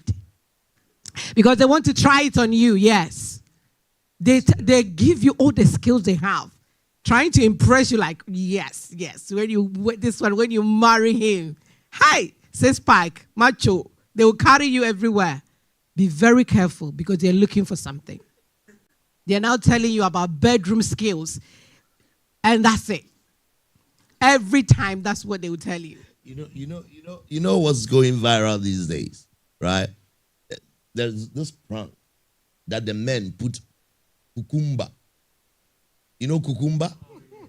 Cucumber in their trousers. And the minute the women see them, and just there and then, they kind of, I want us to go now. Be very careful. Relationship is not under somebody's trousers. Okay? A good relationship, a good man is not how big their cucumber is. Okay? So don't be carried away because sometimes it could be fake. It could be cucumber without strength. Thank you very much. Just wanted to chip this one in. Yeah, so just be very careful as well. They always, compliment you from a certain angle. There's no compliment that has ever come if there's not about your butt. If it's not about, if it's not the woman as well. If every time there's a particular way and there's a place that they look all the time, they want something. There's some people can even go far to the extent to ask you, how big are you? They want to know. They're ready. They want something. It's no relationship. They just want something from you. Say they are, yes, this investment. Both men and women, I think they're equally the same for each other. Because the girls can now move and the boys can also move. So they have the audacity to come and ask what size you're wearing. Be very, very careful. Always complimenting something particular about you. So these are the red flags. Thank you very much. We give time for Q&A. Praise the Lord. Praise the Lord. Wow, wow, wow, wow. So many gems were dropped in those sessions there. Like, my brain is literally jam-packed full of information. Kwesi, do you mind putting up the previous slide before, just to do a little brief recap of some of the main points that we saw today? Just waiting for Kwesi.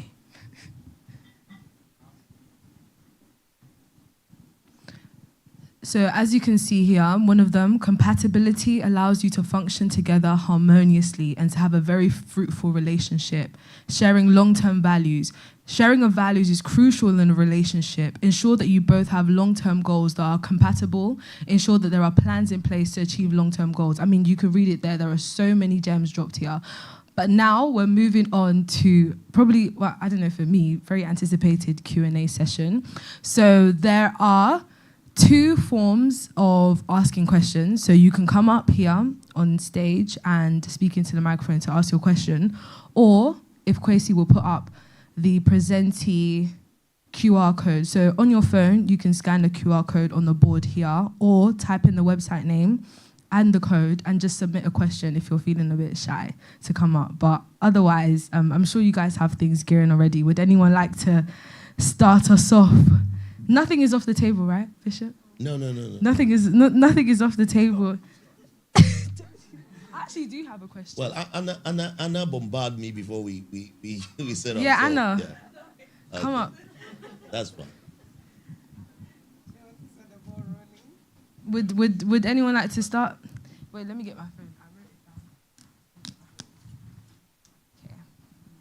Okay, I can start. Yeah, Kelly, start, please. Yeah, so sorry, let me just explain really quickly. So you can scan that code there on the board. Kwesi, is it live now?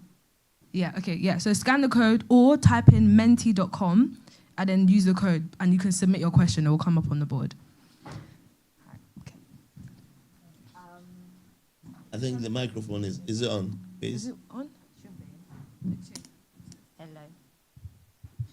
Okay, you can take the voice Hello. one. No, it's one now. Okay, yeah, I just want to say thank you so much for that information as well. So my first question is, how do you navigate? I don't know. My understanding in the past is that the way people used to get married in the past was you date for maybe a year or even less, and then you get married and things like that. But I think in this modern world that we live in, how do you navigate that whole world of between dating and actually getting married? How long? Because I know people date for like 5 years. I mean, so how do you then date with purpose, basically, so that you just not, because I guess the idea is that you're supposed to wait to have sex before you get married and things like that. So that whole combination, how do you then date to avoid all of that and maybe over dating? Let me put it that way.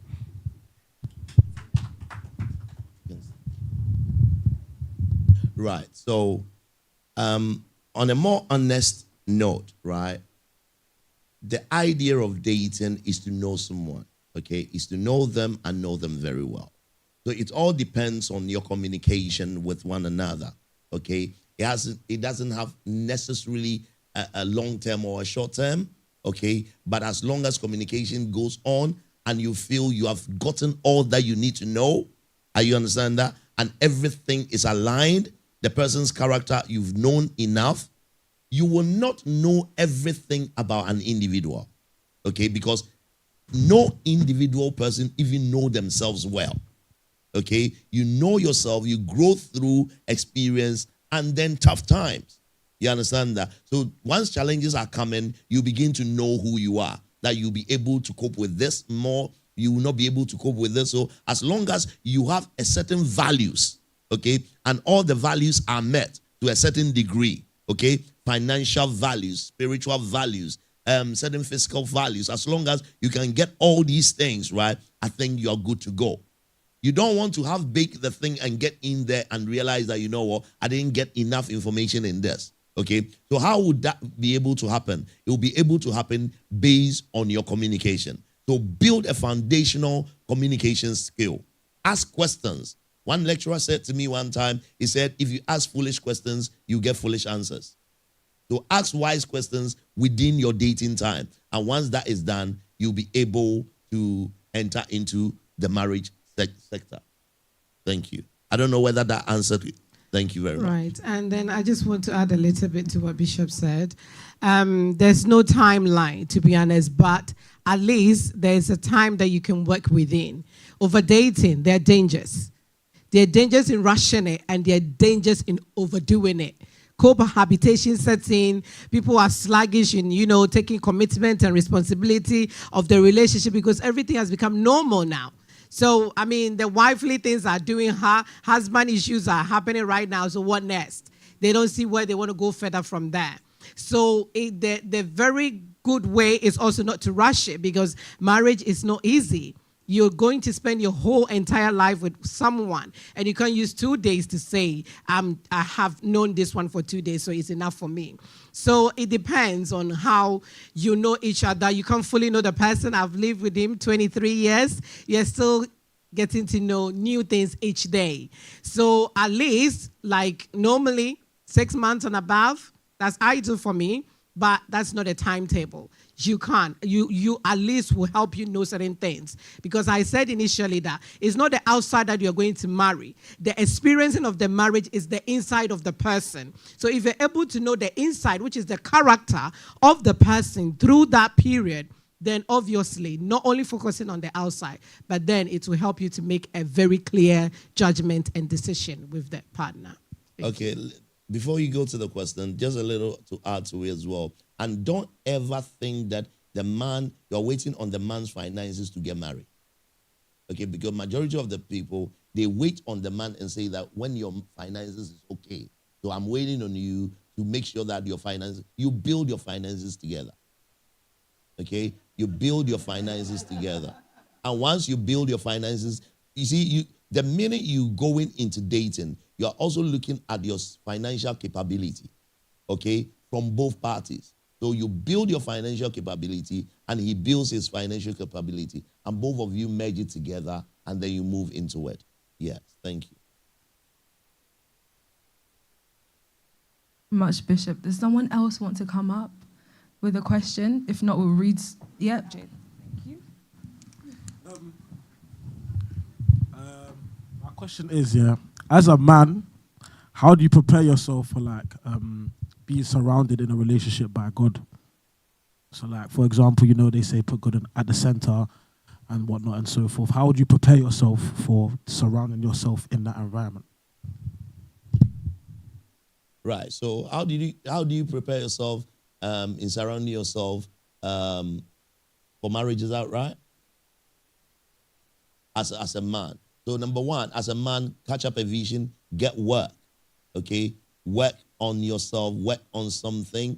Are you understand? Have values for your life. Have set plans, set a future goal, set a long-term goal, short-term goal. Make sure that you are enough, you're adequate. The fact that you are single doesn't mean that you're waiting for somebody to be completed. You can be single and still yet you are full. Yeah? So in that sense, it doesn't make you rush into a relationship unnecessarily because you're adequate. It's not as if you're comfortable in your state, but I am okay for now.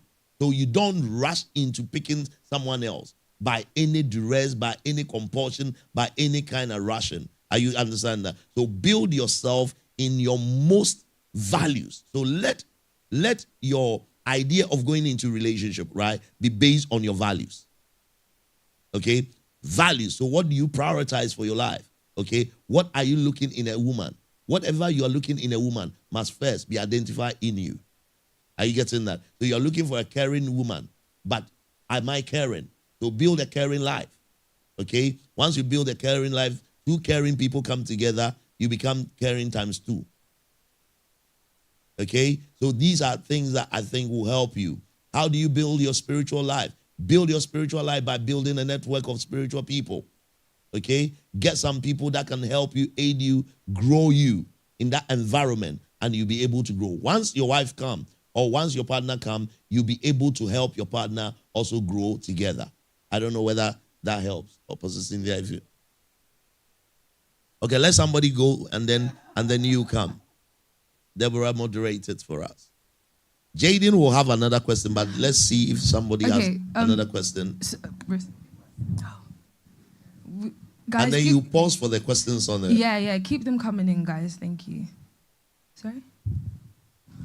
No, Bishop. So, my question is, obviously, that when you guys were explaining your experience as being married for over 20 years, you are now at that stage where you can catch a look and you know there's something wrong, and obviously that takes a lot of building.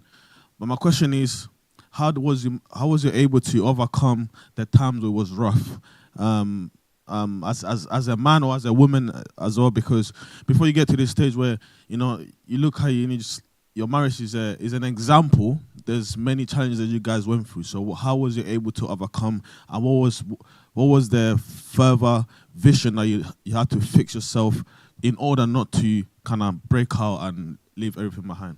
Thank you.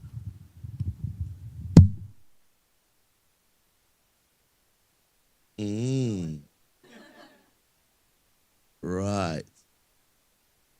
I want you to start. All right. So how did we overcome that? There's been rough time. When I mean rough time. Really, really rough time. So don't ever expect that you're going into a relationship and then you'll be completed just overnight. Remember that I've told you, every individual is unique. Every marriage is unique. So my experiences might not necessarily be your experience. Is that right? So don't look at my experience now as a yardstick and use it for yours, because yours might not be like that. However, I'll say that you must be intentional. Number one, you must be intentional. I'll tell you the reason why I say you must be intentional. We used to argue a lot. Not any big argument, okay? Not anything that will break the marriage, but it's anything that can break the marriage, depending on the individual. But one day I made a conscious effort and I said to myself, I'm never gonna argue with my wife again. And I meant it. We sat down, we talked about it, and we say, you know what? Enough of argument. We will not argue again. So whatever it is, we would rather find a civil way, right, of resolving it, and then bring God into it, and then compare it in the Bible, and then look at how it's going to be built. And I'm telling you, it has been sweet. For about 15 years now, I have never argued with my wife. And I mean it, okay? However, bad habits will set in along the line. One of my bad habits, if you do me something wrong, I'll go cold on you. I'll be silent on you. I'll be quiet on you. So quite recently, something happened at home, okay? And I grew cold. And in my coldness is cold. I'll not eat your food. If you go and bath, I'll not bath in the same bathtub. If you drink in a cup, I'll not take the cup and drink on it. I just want you to know that I am not cool with you. You know, that kind of a thing, right? So within a split of second, she knew it, right? And she also decided she's not going to mind me, right? So the whole thing over me. So now I want to now resolve it, but there was no way to resolve it. You know, that egotistic way of, you understand that? So you bury your pride, right? So she has seen it. And then, excuse me to say, she'll put that best part of herself, right? Just to get my attention. The attention is there. I see the attention. Egos are killing me. She'll be walking past, walking majestically, and things are shaking. I've blanked my eyes. I'm not seeing it. So it got to a point, my eyes open. That's what this thing, I cannot wait. So I started like, no, she started, but you didn't give me good morning. But I said, but you could have given me good morning before I give you good morning. So the platform was set. Are you understand that? So we sat down, we talked about it, and then we let it go. Right? Unlike before, it would have been argument. We will be shouting at one another and etc., and it will go on like that. But always look for people who has a good heart towards you, and situation will be resolved just like that. Okay? I don't know whether that has helped it in the reverence. Okay. Just a little bit to add to what Bishop said. That communication that we've spoken about, that's very, very important. You should always find a way to resolve conflict. Don't leave it too late. There are people, they are very unforgiving, and they take it into relationship. So anytime something goes wrong, they're waiting for the other sorry to come in. And as long as that sorry hasn't come in, the relationship suffers. So we need to find a way to resolve conflict. And that is part of maturity in your relationship as you're growing. So anytime there's conflict, find a way to resolve it. Don't let it escalate that people have to come in and sit the two of you down, always. The moment you open that door, it's going to affect the marriage when it happens. So always find a good way to, even when you are at the good side, still find a way to resolve it.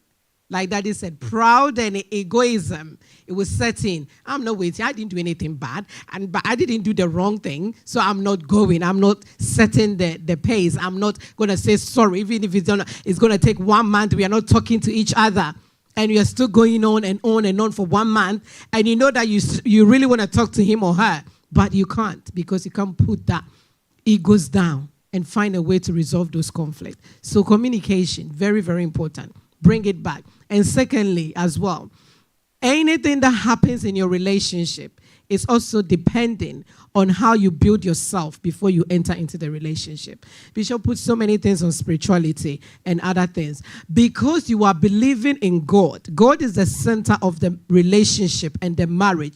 You have built yourself up so much that you know when to go to God when issues are happening. It cannot only be physical, but you back it with spiritual as well. Because you literally need to pray on certain things within the relationship to see the hand of God. So when you build yourself in that resiliency in your life as an individual person, there are some storms that come in the marriage. Those storms is prayer that can put things down, apart from you doing the physical effort. So don't forget that. That's why don't depend on the prayers of your husband or the prayer of the other person, because there are people, they are like that. Oh, he knows how to pray, so I'm covered. It's like insurance. You book it in and it covers you the whole year. So you're not worried too much. So now you're under the shadow of the other person. But when you build yourself up enough, you know how to war. You know how to fight. You know how to get it. You know every point in time what you want to get it. You know how to go for it. So build yourself now before you go in so you can tackle things as they come along. Amen. So much for those. Bristol, did they answer the question? Okay, now we're going to read some of the questions that were submitted online. Just a reminder, you don't need the QR code. You can literally type the website at the top and the code. So the first question is for Rev Cynthia. It says, how did you manage not having sex before marriage as the woman, knowing that men are more sexual on that sense? How did you keep yourself strong, also being attracted to Bishop? So I'm sure they're saying you couldn't resist. You were so attracted to Bishop. How did you keep yourself strong? Who asked that question? Who is that? Who is that? We will never find out. Thank you so much. I think this is $1 million question. But this question has been answered several ways in here. Right. I think Bishop not once, twice, has already said there's been times in our dating period where I visited him and I literally need to sleep in the same place with him, but nothing happened. And he's going to be, wow, really? They are lying. No, that's the truth. So how can you be strong as a woman? It's just simple. Set values. Set values in the relationship. He knows how far he can go with me. I never started performing my wifely duties in our dating relationship. That was out of the table, totally from day one. So sometimes I'll visit him, literally he'll be washing. You know, Ghana, if you don't have washing machine, you use your hand, to properly wash, like that. I'll visit him, he'll be washing. I'll sit next to him. He will finish all his washing nicely. And then he will hang them nicely. And I'll be sitting there keeping him company. Because of her, I bought all white and undies. White singlets, white pants, everything white. By the time she come out and watching it, say, this man is clean, oh. He will literally do his washing. I mean, under normal circumstances, every girl will like, oh, no, sit down, let me do washing. At least it's just to support that you're showing support or love. That's not love.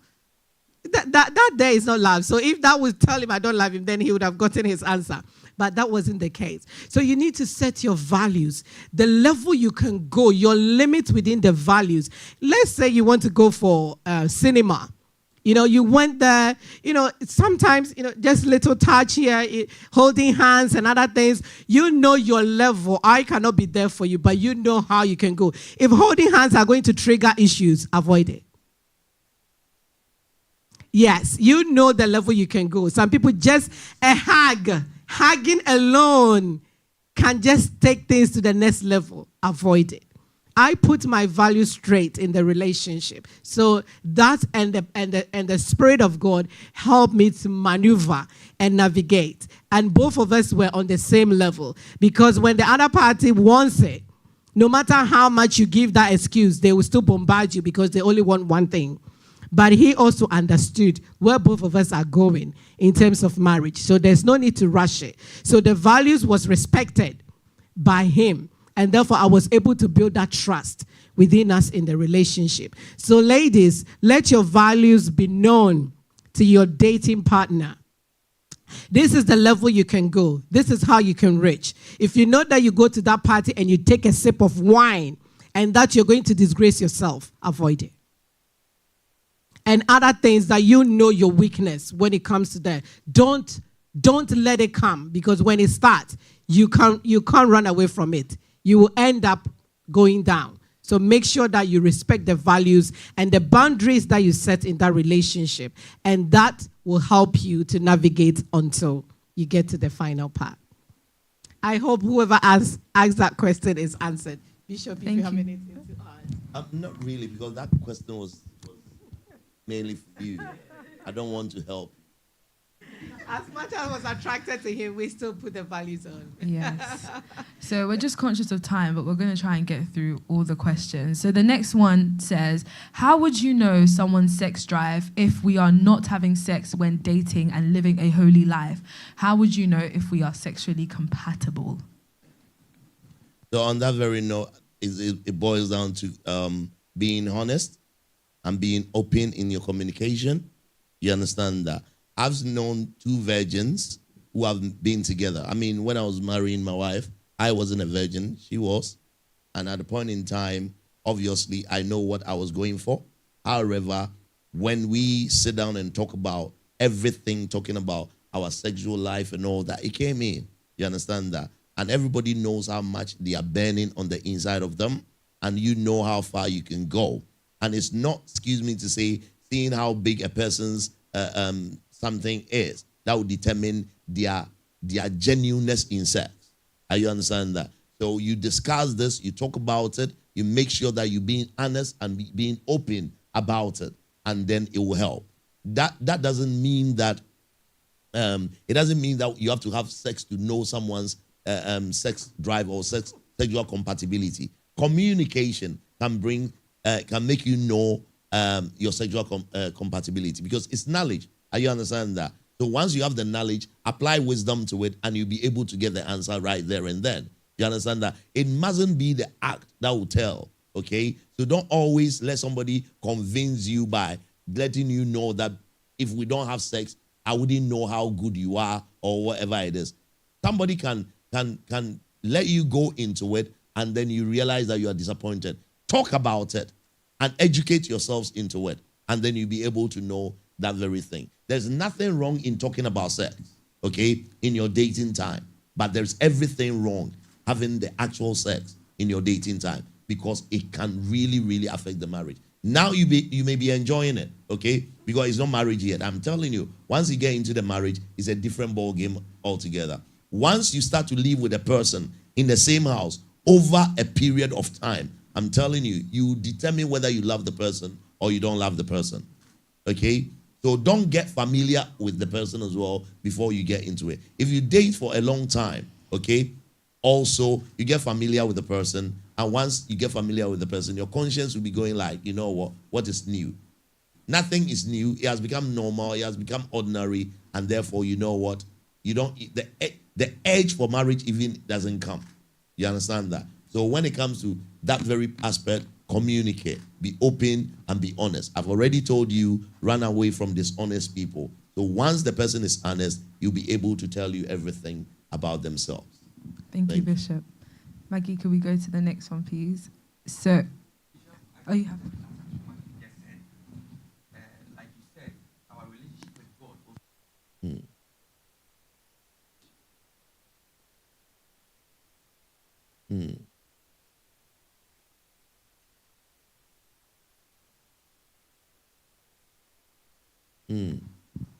So when it came like that, even though I was heartbroken because that was what I thought I wanted, but because of how I was praying that God should reveal certain things to me about the lady, it became clear. So when you build that first relationship with God, then nothing can be hidden or be put under the carpet. So we have to build our relationship with God very well because God is always speaking. The guy can tell you, oh, I'm very strong, I can do the thing, everything. But if you take everything before God, God can just open everything to you to see it. Thank you very much. Thank you. All right, so the next question says, how can you get a level of discernment to know when someone has real potential to be your husband? Not everyone is where they want to be in life, and you know that if the person stayed part one, could we go to the next one, please? If the person stayed the way they were now throughout your marriage in terms of finances, etc., you would not be happy. Do you stick with them to see who they become or go for someone already built?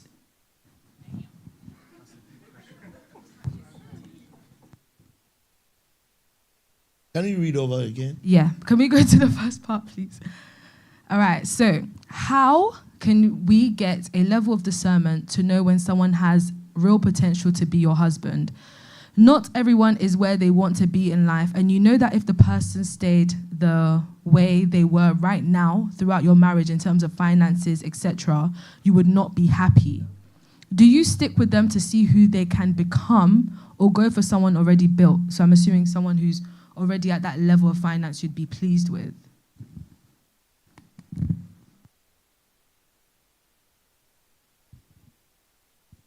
Right. I hope the question will be clear. So that means where the person is financially, you have to look at whether you keep that to see a change, or you will leave the person and find someone in a position that you're looking up to in finances. Yeah. So it could be a case where someone is trying to get to a certain level of finances and they're saying, like, I have a plan, I'm going to get there. Do you stay with their potential of the plan and see where they will go, like stick it out and know that this is my husband? Or do you say, I'm going for someone else who their plan is already evident and they've reached that success? Yeah, I think that's what they're saying.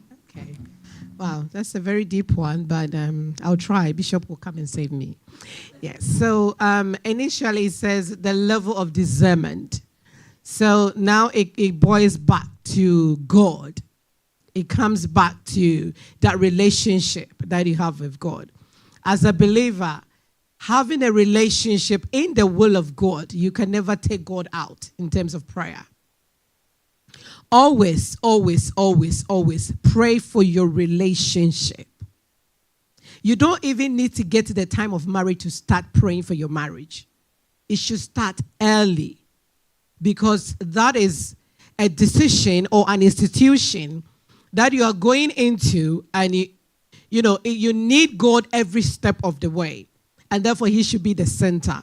So to be able to discern, you have to pray. And Prophet just said something, that God is the revealer of secret.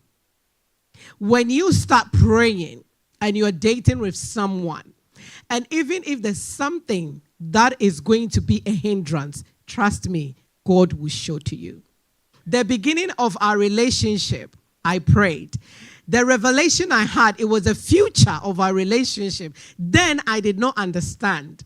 But we pray over it, and by God's grace, it happened in the course of the relationship. But because prayer had gone in, God gave us the strength to go through until we came out and God's glory was manifested.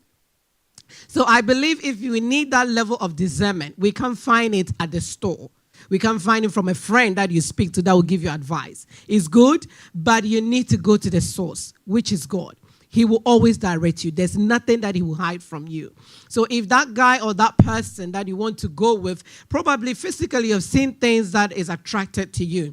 You have realized, the habits, the character and everything, and you think that's a good one. Obviously, God will endorse it. Some way, somehow, he will let you know that this is the right person. It's not a feeling. It's not a feeling that will come and go today or tomorrow. The inner peace within the relationship will let you know that you are at the right place. So that is a level part. But with the second part of the financially where they are, they might not be stable. Should I leave or should I stay? Or should I go and get, who is fully loaded? Or they're already on the plan. They're cruising already. You want to enter into that cruise shape. Did you work for the cruise? You never know when that cruise is going to have accident. Yeah, there are people like that. The right choice is there. That is do not judge the book by its cover. Well, if there is a plan that you have seen that plan will work and that can change things in the future, why not? Stick to the plan and both work together on the plan and see the future. But if you want an already made, that you have no idea where the source is, or maybe other things that are happening, when the already made crash, you are crashing too. By the time you come back, the one with the plan is already gone and someone already is enjoying that plan. So what our advice is, if you know the plan is working or it will work, stick with the plan together with the person. Work together and let that plan work. Rather than thinking I have someone who is built already, you don't know the source. You have no idea. Unless the person wants to explain further where they're coming from, then we can be able to help. That's what I think for now. Thank you. Thank you so much. So what I'll add to it, I've already ironed this one out, and I'm going to say it again. First of all, you need to build your values and your beliefs very well.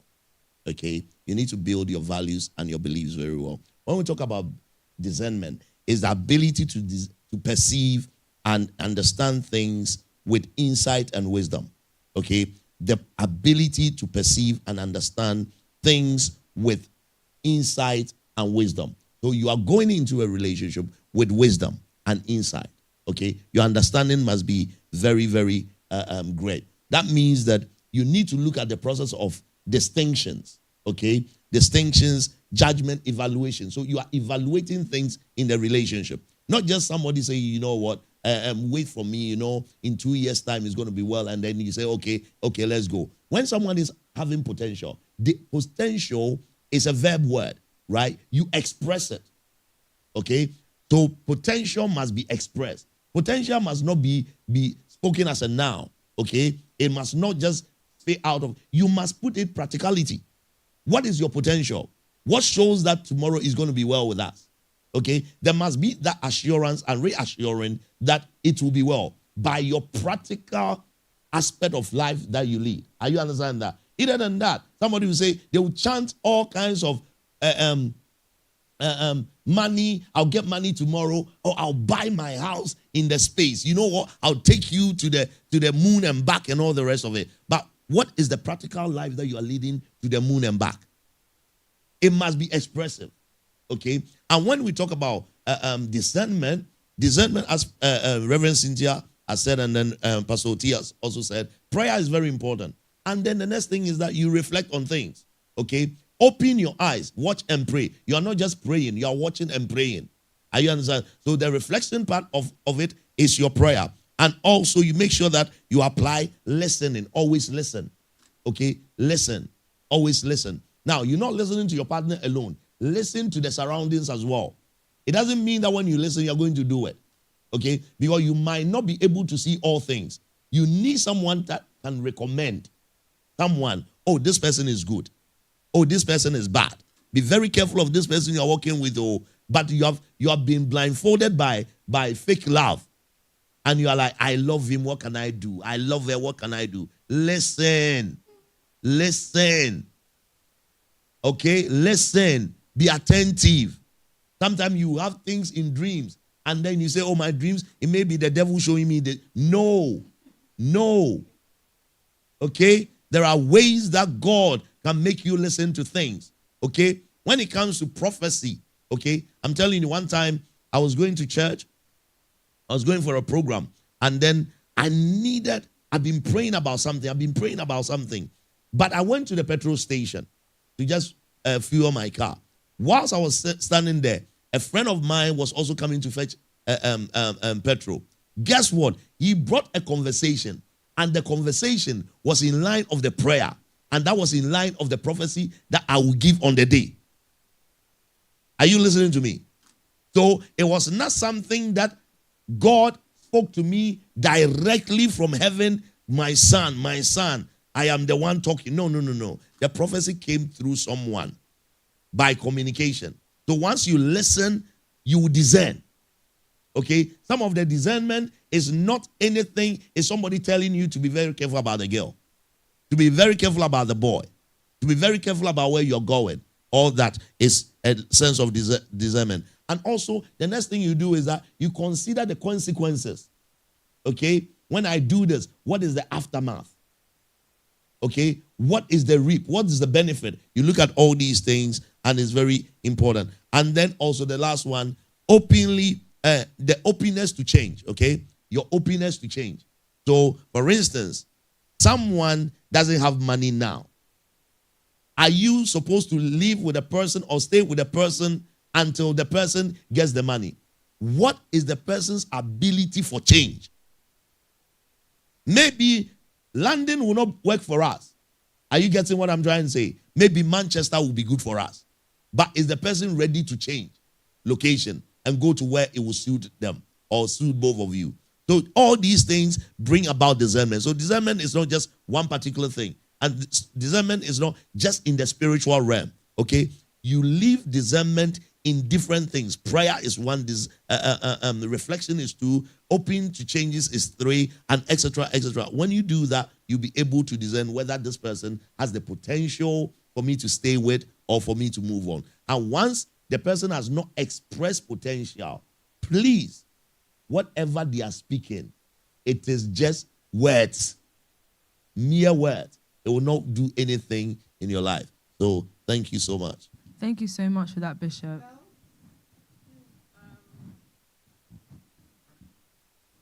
Do you want to come up?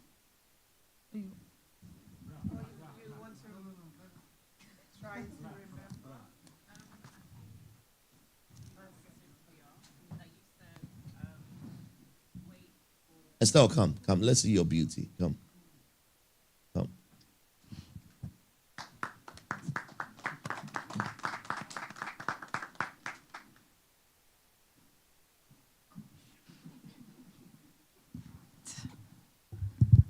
I think it was you, Reverend Cynthia. You said something. I think it was wait for the change to come or something like that along those lines. What if it doesn't? What if you see the potential, but maybe the person is not walking in the right path, or maybe they're doing something that they're not meant to be doing, or whatever it could be? What if the change doesn't happen? What if, I don't know if you guys have watched this movie called Acrimony. It's essentially a couple, they've known each other, whatever. The girl has money, the guy doesn't, he's broke. In the process of the movie, the girl has been helping him to do something. So a project that he has in his mind that could make him a lot of money. Have you watched it? Okay. So it didn't happen for a lot of years, but she was at a loss because she's losing her money.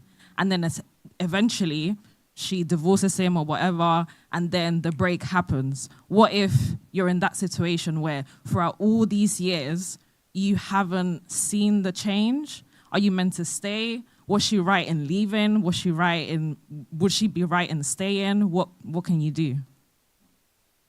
I know that was a bit packed, but. So yes, you can sit down. Let's clap for her. Right, so I think some way, somehow, the answer came through to the end part of what you said, that the plan is there. You know the plan will work. You are still hanging with the plan or to the plan. Definitely, if you have that belief, that trust, the listening part, the communication, everything is in it. Because I know that the lady eventually, she ended up very bad. Yeah. she had diseases and, all that stuff. But the guy is now making it and another woman is milking it. That's what I said. Sometimes when you leave the plan and the plan work, someone will come and enjoy what they did not sow. Because right from the beginning, the both of them were there. Right from day one. And the guy was not willing. Even in the midst of the woman running away from him, he still went. He went to look for her because they have started something that needed to. So if you know the plan is working, you have seen the action. Yes, it will take time. We go through process. Sometimes because this 21st century, we don't have time. Everything is microwave, we don't have time to let things give birth. We only rush. We rush and we don't have the patience to wait. But then sometimes we can see that, no, this one has a potential of working. Then you can stay with the plan. But you know that if it's not, obviously, they cannot keep saying, and it doesn't. Well, you can find your way out. And then, look for something else. But let God lead you. And I'll say this as well. You see, in life, life is full of risk. There are good risks and there are bad risks. Okay?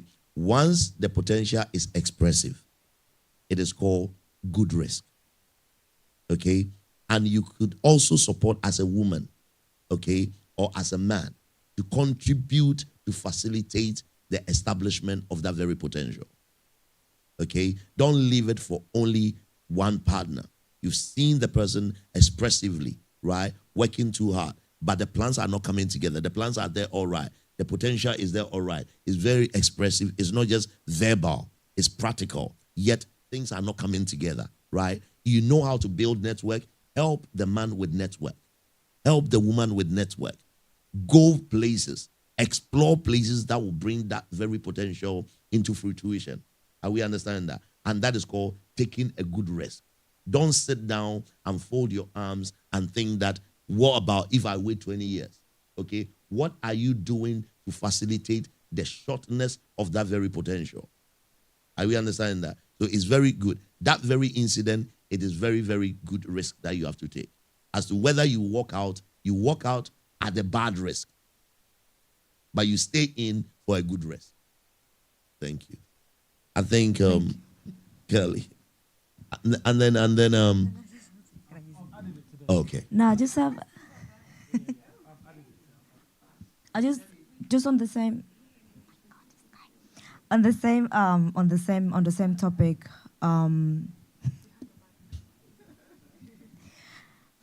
So I think when someone is building a dream, I don't know if this is right or wrong, but from what I understood, does that mean that the woman was basically just helping the person become, and then all their focus was there? So my point basically comes into, while you're building something, I don't think it's logical to see how the other person is burning just because you're obsessed with a goal. Like, I think you can still work on the goal, but make sure you come, that you come back to the reality, which is the present. Now, like, for example, you could have a degree in whatever, but then if that right now is not serving while you're pursuing that, can you actually come back to the present and then, we sort out surviving, I guess, instead of, oh, I can only do this, and if it's not that, I'm not going to do anything else. Like, I don't know. I think I don't know if that what I said makes sense. Yeah.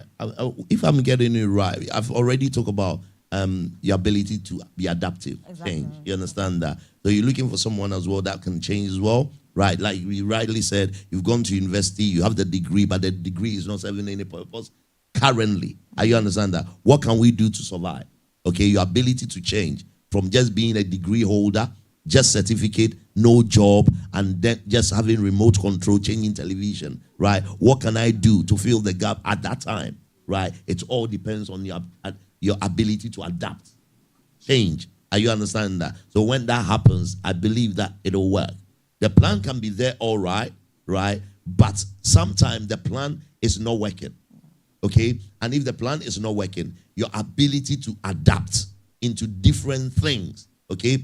I'll give you an example. There's a guy in Ghana, right? He has a degree, all right, but he realized that the degree he had is not getting him no job. Guess what he did? He started frying buffalo, right?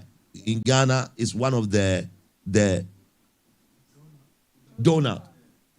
You know buffalo?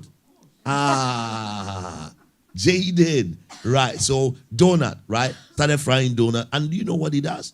He would just put it in a very nice container, carry it, dressed with tie and everything. And I'm telling you, now the guy is making inroads, making serious money. Are you getting that? What did the certificate do? Nothing. You carrying certificate, the certificate is not looking after your wife. They will slap you. They will beat you. You not even go to the bedmatics. They will not allow you. They'll be angry every day. Thank you. Thank you so much, Bishop. All right, so the next question says, Daddy, please, how active should I be in the process of finding a spouse? Very active. Very eagerly active. Eyes open, arms open, legs stretched. Make sure you are active. Now, okay, let me now look at it in this way. Are you potential for marriage? How active depends on what you do. So it's not active by you saying, I am active. It is not active by your age. You don't have to be 30 years and say, oh, you know, I'm growing old. You can grow old and nobody will love you. Okay? So age is not a criteria for you to be active. Okay? Find your purpose on earth. Do some work. And once you do a work, and your work is carrying you through, it spells of your activeness. So actively active is when you have found your potential in life. Okay? Let's go. The search is now. Actively active. Okay. Can we have the next question, please? We've already answered this. Okay, this one says, would you say it's a red flag? Would you say it's a red flag when the person you're dating is broke and in debt, for example? Can that be a secure marriage when one of the top reasons for divorce is financial conflict? The question has answered itself already. There's an answer in the question. Anything that is broken, you fix it. Are you listening to me? Now, you look at it this way, that it is not just the fact that someone is broke and therefore you don't need to be in relationship with a person. Okay? It's the inability to fix it. Okay? When the person has no consciousness of fixing the problem, they will add another problem to it. So you are looking at the agency of the person willing to fix it. Are we understanding that? So what are you doing about the debt? What are you doing about your financial instability? What is causing the financial instability? Yeah? Once you find all these things, you will be able to tell whether the person is just lazy and want to milk. And the milking has gone spilled out, has gone sour. Are you getting that? Then you run away from it. But some way, somehow, debt must not let you out from a relationship. A person broke must not let you out of the relationship. Okay? There are factors that leads to brokenness. Okay? And if there is a potential to fix it, then it is ready to go. But if there are no potential to fix it, and it's just the fact that the person is just irresponsible, then make sure that you are running away from the person. And like I said, run with one shoe if it comes off your leg. Thank you. Thank you, Bishop. Okay, the next. Oh. Yes, that's what I've said already, yeah.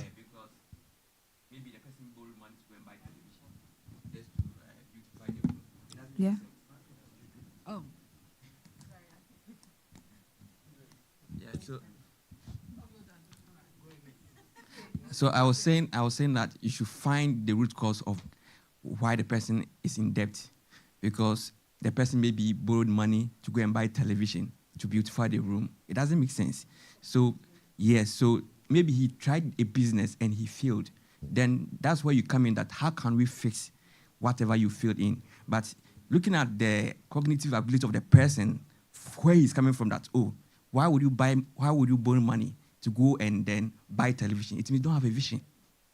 You don't have a vision. And so, like Bishop was saying, brokenness is not a cause or an alarming, because if you have a vision, then I don't see you to be broke. It's better to marry somebody who has vision than having a television. Thank you. Now say that it's better to marry with someone who has a vision than having a provision.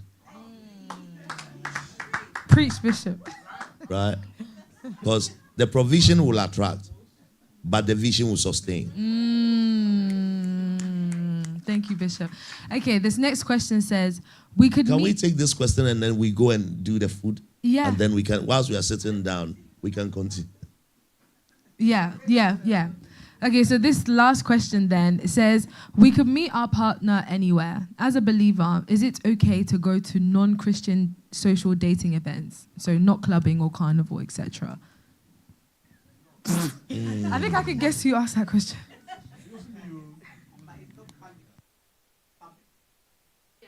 It would be like a maybe like a just some event or that a dating event that is not Christian sourced, right? But it's also not so worldly as clubbing, carnival. So it's kind of in between. So yeah. Okay. This question is I see this question as very deep. Okay, sir. Possible you can change somebody in the course of marriage, or when you are dating. Oh, I will change this person. Like for example, you go and grab this person from a club or from wherever you're getting the person from. Oh, I will change the person. Is it possible? Thank you. Let me answer this question by giving a practical example. I know of a bishop, right, who married a very beautiful girl, and the girl was I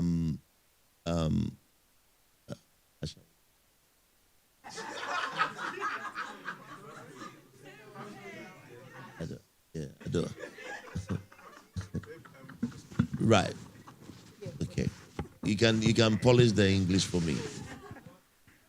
So this man of God, very powerful man of God, married to a prostitute. Okay. And brought the prostitute to church. Everything was going well. Everything was okay until just one challenge happened. Okay. When the challenge happened, the woman just went back to prostitution. Okay. Now, it's very, very, very, very difficult for a person to change a person. Okay? God changes. Because to change happens in the heart. You can change the body. You cannot change the heart. Okay? God, listen to this. God looketh on the inside of the heart. Man looketh on the outside. So our ability only goes to the extent of the body. God's ability goes beyond the body into the heart. So for a person to change, which a genuine change it is, emanates from the heart. And since a man cannot do anything in the heart perspective, right, it is God that does that. So what you can do is that in order to change a person is just to hand the person over to God. Do a prayer for the person. Don't entice the person by anything. Because when that thing is not there, they'll return back to where they came from. So now it brings me to the question of, can a believer go to a non-Christian dating site or event? Okay? There is nothing wrong with that. Okay? There is nothing wrong with that. However, what is wrong is to go to that very event and pick an unbeliever from that event. Nothing is wrong. It could be by invitation. It could be by social gathering. Okay?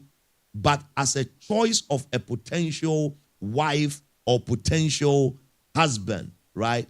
That choice will be a wrong choice. That choice will be a wrong choice. Because it will conflict your beliefs, it will conflict your values, it will conflict so many things. And you can cope with it and endure the marriage, but you cannot enjoy the marriage. Okay? You don't go into marriage and say that, you know what, it's not good, but I'm coping with it. Stress can kill you. And you work so hard You work twice more than your strength, and you might not get no good results. So I don't know whether the person that asked the question is all right. I know of a lady that went to a dating site, and it's a non-Christian dating site. Got the husband all right, okay? Married, started having children, but when the storm hits the relationship, he called me and said, Bishop, I don't want to marry anymore. I said, why? And started telling me all the wrongs. I said to her, where did you pick your husband from? And she told me where she picked the husband from. I said the location was wrong. You went to the wrong address. You should have gone to the right address. And you meet the right package. And if you went to the wrong address for the wrong package, deal with the package. Thank you. Thank you very much, Bishop. Thank you. Can we give a round of applause for those answers so far? So, like Bishop said, we're going to move on to the reception part where we can enjoy some food at the back. You can bring it back to the table here and we can continue on with the questions if that's fine. So yeah, please feel free. Right? Yes.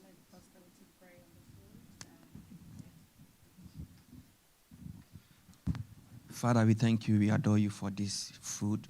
Bless this food in Jesus' name. We sanctify it in Jesus' name. Amen. Amen.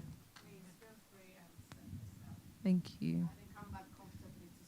Yeah, keep submitting questions as well, or you can just come up. But Steve, did you want to? Yeah, you can keep the questions still. Once you write it there, go get your food. Once you write it there, we'll deal with it whilst you are eating and all that. Yeah. Bless you. Right.